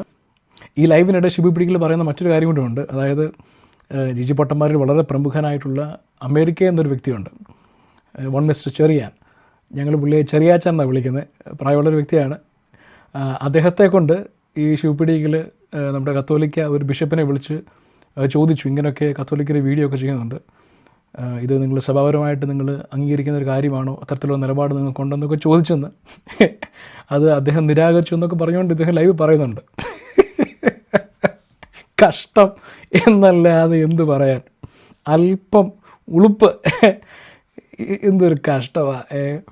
കഴിഞ്ഞ 3-3.5 വർഷമായിട്ട് നിരന്തരം കത്തോലിക്ക സഭയ്ക്കെതിരെ അപഖ്യാതികളും അപനിർമ്മിതിയും വിദ്വേഷ പ്രവർത്തനവും അതുപോലെ തന്നെ അപവാദങ്ങളും കെട്ടുകഥകളും ഇല്ലാ കഥകളൊക്കെ പറഞ്ഞ് ലൈവ് ചെയ്യുന്ന ഷിബു പിടിക്കലിൻ്റെ ഒരു അവസ്ഥയെ അപ്പം ഇതൊക്കെ കേട്ടിരുന്ന ഇത്രയും വർഷങ്ങൾ ഇതൊക്കെ കേട്ടിരുന്ന ഞങ്ങളാരും ഒരു യാക്കോബ മെത്രാനെയും വിളിച്ചിട്ട് അയ്യോ നിങ്ങൾക്ക് ഇതിനകത്ത് വല്ല പങ്കുണ്ടോ എന്ന് ഞങ്ങളാരും ചോദിക്കാൻ പോയിട്ടില്ല. ഞങ്ങൾ കഴിവതും ക്ലബ് ഹൗസിലൊക്കെ മറുപടി പറഞ്ഞു. ഇപ്പം യൂട്യൂബിലേക്കും അത് വ്യാപിപ്പിച്ചു എന്നുള്ള കാര്യം മാത്രമേ ഉള്ളൂ. അപ്പം കത്തോലിക്ക സഭയ്ക്കെതിരെ നിരന്തരം അപവാദങ്ങളും അപനിർമ്മിതിയും ചരിത്രാബദ്ധങ്ങളും ഇല്ലാത്ത കഥകളും ഒക്കെ പറഞ്ഞ് ലൈവ് ഇടുന്ന, മാത്രമല്ല കുർബാനയെപ്പോലും അതുപോലെ സാനിറ്ററി നാപ്കിനോടൊക്കെ പരിശുദ്ധ കുർബാന, കത്തോലിക്ക സഭയുടെ കുർബാനയൊക്കെ അദ്ദേഹം തുലനം ചെയ്ത് പറഞ്ഞു എന്നുള്ളതാണ്. അത്ര വൃത്തികേടുകളും അശ്ലീലം നിറഞ്ഞ സംഭാഷണങ്ങളൊക്കെ സഭയ്ക്കെതിരെയും സഭാ നേതാക്കന്മാർക്കൊക്കെ എതിരെ നടത്തിയിട്ടുള്ള ഈ വ്യക്തി, അതായത് വിഷം വമിപ്പിക്കുന്ന ദുർപ്രചരണങ്ങൾ മാത്രം നടത്തിയിട്ടുള്ള ഈ വ്യക്തിക്ക് ഈ ഒരു ദുരവസ്ഥ വരിക എന്ന് പറഞ്ഞാൽ എന്തോ ഒരു കഷ്ടമാണ്. അതായത് ഇവരെ സംബന്ധിച്ച് കത്തോലിക്കർ സമ്മതിച്ചാൽ കത്തോലിക്ക മെത്രാന്മാർ പറയണം, അതായത് യാക്കോബ സഭ ലെജിറ്റിമേറ്റ് ആണ്, കൈവപ്പൊന്നും കുഴപ്പമില്ല, എല്ലാം ഓക്കെ ആണെന്ന് പറഞ്ഞാൽ ഇവർ ഓക്കെയാണ്. അല്ലാതെ ഇവർക്ക് ചരിത്രത്തിൽ നിന്നും തെളിയിക്കാൻ കഴിയുന്നില്ല. ചരിത്രത്തിൽ നിന്ന് ഉത്തരം നമ്മൾ കേട്ടല്ലോ, ഇത്രേ ഉള്ളൂ ഉത്തരം. അപ്പം ഇത് കത്തോലിക്ക സഭയുടെ ലെജിറ്റിമസി. പോപ്പ് അങ്ങനെ പറഞ്ഞു, പോപ്പ് പറഞ്ഞു പത്രോസിൻ്റെ പിൻഗാമിയാന്ന് പറഞ്ഞു. അതിലാണ് നിങ്ങളുടെ കൺഫർമേഷൻ എന്നുള്ളത് നിങ്ങൾ തന്നെ മനസ്സിലാക്കുക, കേൾക്കുന്നവരും മനസ്സിലാക്കുക. അത്രയേ ഉള്ളൂ ഇവന്മാർ, അതിനപ്പുറം ഇവരൊന്നും അല്ല. ചരിത്രത്തിൽ ഇവരുടെ ലെജിറ്റിമസി, ഇവരുടെ കൈവപ്പ്, അന്ത്യോക്യൻ ബിഷപ്രിക് സക്സഷൻ ഉണ്ടെന്നൊന്നും ഇവർക്ക് തെളിയിക്കാൻ കഴിയുന്നില്ല. ഇവർക്കിപ്പം ഓടിപ്പിടിച്ച് ഇത്രയും നാളും കത്തോലിക്ക സഭയ്ക്ക് ഇപ്പോഴും തുറന്നുകൊണ്ടിരിക്കുക, അത് നിർത്തിയിട്ടൊന്നുമില്ല, തുടർന്നുകൊണ്ട് തന്നെ നിരന്തരമായിട്ട് പറഞ്ഞുകൊണ്ടിരിക്കുകയാണ്. ഇത് പറഞ്ഞപ്പോൾ ഇതുവരെ ഇവനൊക്കെ മറുപടി യൂട്യൂബിൽ കിട്ടിയില്ല. ഇപ്പോൾ യൂട്യൂബിൽ മറുപടി പറയാൻ തുടങ്ങിയപ്പോഴത്തേക്ക് ഇവനൊക്കെ പൊള്ളാൻ തുടങ്ങി. ഇപ്പോൾ ഓടി നടക്കുകയാണ്. ഈ അച്ഛന്മാരെയും മെത്രാന്മാരെയും ഒക്കെ പിടിച്ചിട്ട് അവരെ കൊണ്ട് ഇത് പറയിക്കരുത് അല്ലെങ്കിൽ നിർത്തിക്കാമോ എന്നുള്ള ഒരു വഴിയുമില്ല. മനസ്സിലായി? അത് പറയാൻ തുടങ്ങിയാണല്ലോ കൃത്യമായിട്ട് പറഞ്ഞിരിക്കും. കത്തോലിക്ക സഭയ്ക്കെതിരെ നേരത്തെ പറഞ്ഞിട്ടുള്ളതും ഇപ്പം പറയുന്നതും പറയാൻ പോകുന്നതും ഇതൊക്കെ എല്ലാം കൃത്യമായിട്ട് മറുപടി തന്നിരിക്കും, യാതൊരു സംശയമില്ല. നിങ്ങളെക്കൊണ്ട് ഇത് സ്റ്റോപ്പ് ചെയ്യാൻ പറ്റില്ല. നിങ്ങൾക്ക് മറുപടി കൃത്യമായിട്ട് തന്നെ തന്നിരിക്കും. അതിന് സഭയ്ക്കെതിരെ പറഞ്ഞാലും തിരുമേനിയുടെ പേരിൽ പറഞ്ഞാലും അല്ലെങ്കിൽ പുരോഹിതൻ്റെ പേരിൽ പറഞ്ഞാലും എങ്ങനെ പറഞ്ഞാലും ഞങ്ങളത് ഏറ്റെടുത്ത് കൃത്യമായിട്ട് അതിന് മറുപടി തന്നിരിക്കും. നിങ്ങളുടെ ചരിത്ര അബദ്ധങ്ങൾ ഞങ്ങൾ തീർക്കാൻ തന്നെയാണ്, ഈ വിവരക്കേടുകൾ തീർക്കാനാണ് ഞങ്ങളുടെ തീരുമാനം. അത് നടത്തിയിരിക്കും, ഒരു സംശയം ആ കാര്യത്തിൽ വേണ്ട. അടുത്ത വീഡിയോയിൽ 1-2 പ്രധാനപ്പെട്ട വിഷയങ്ങളുണ്ട്. ഒന്ന് പേപ്പൽ പ്രൈമസിയാണ്, പ്രൈമസിയും സുപ്രീമസിയുമാണ്. അതുപോലെ തന്നെ എഫെസോസ് കൗൺസിലും നമ്മൾ പറയുന്നുണ്ട്. ഇതിലേതെങ്കിലും ഒരു വീഡിയോ ആയിരിക്കും അടുത്തതായിട്ട് വരാൻ പോകുന്നത്. ഇന്നത്തെ വീഡിയോ നിങ്ങൾക്ക് എല്ലാവർക്കും ഇഷ്ടപ്പെട്ടു എന്ന് പ്രതീക്ഷിക്കുന്നു. വീഡിയോ ലൈക്ക് ചെയ്യുക, ചാനൽ സബ്സ്ക്രൈബ് ചെയ്യുക, കൂടുതൽ ആൾക്കാരിലേക്ക് വീഡിയോസ് എത്തിക്കുക. ദൈവമായ കർത്താവ് നിങ്ങളെ ഏവരെയും അനുഗ്രഹിക്കുമാറാകട്ടെ. ആമേൻ.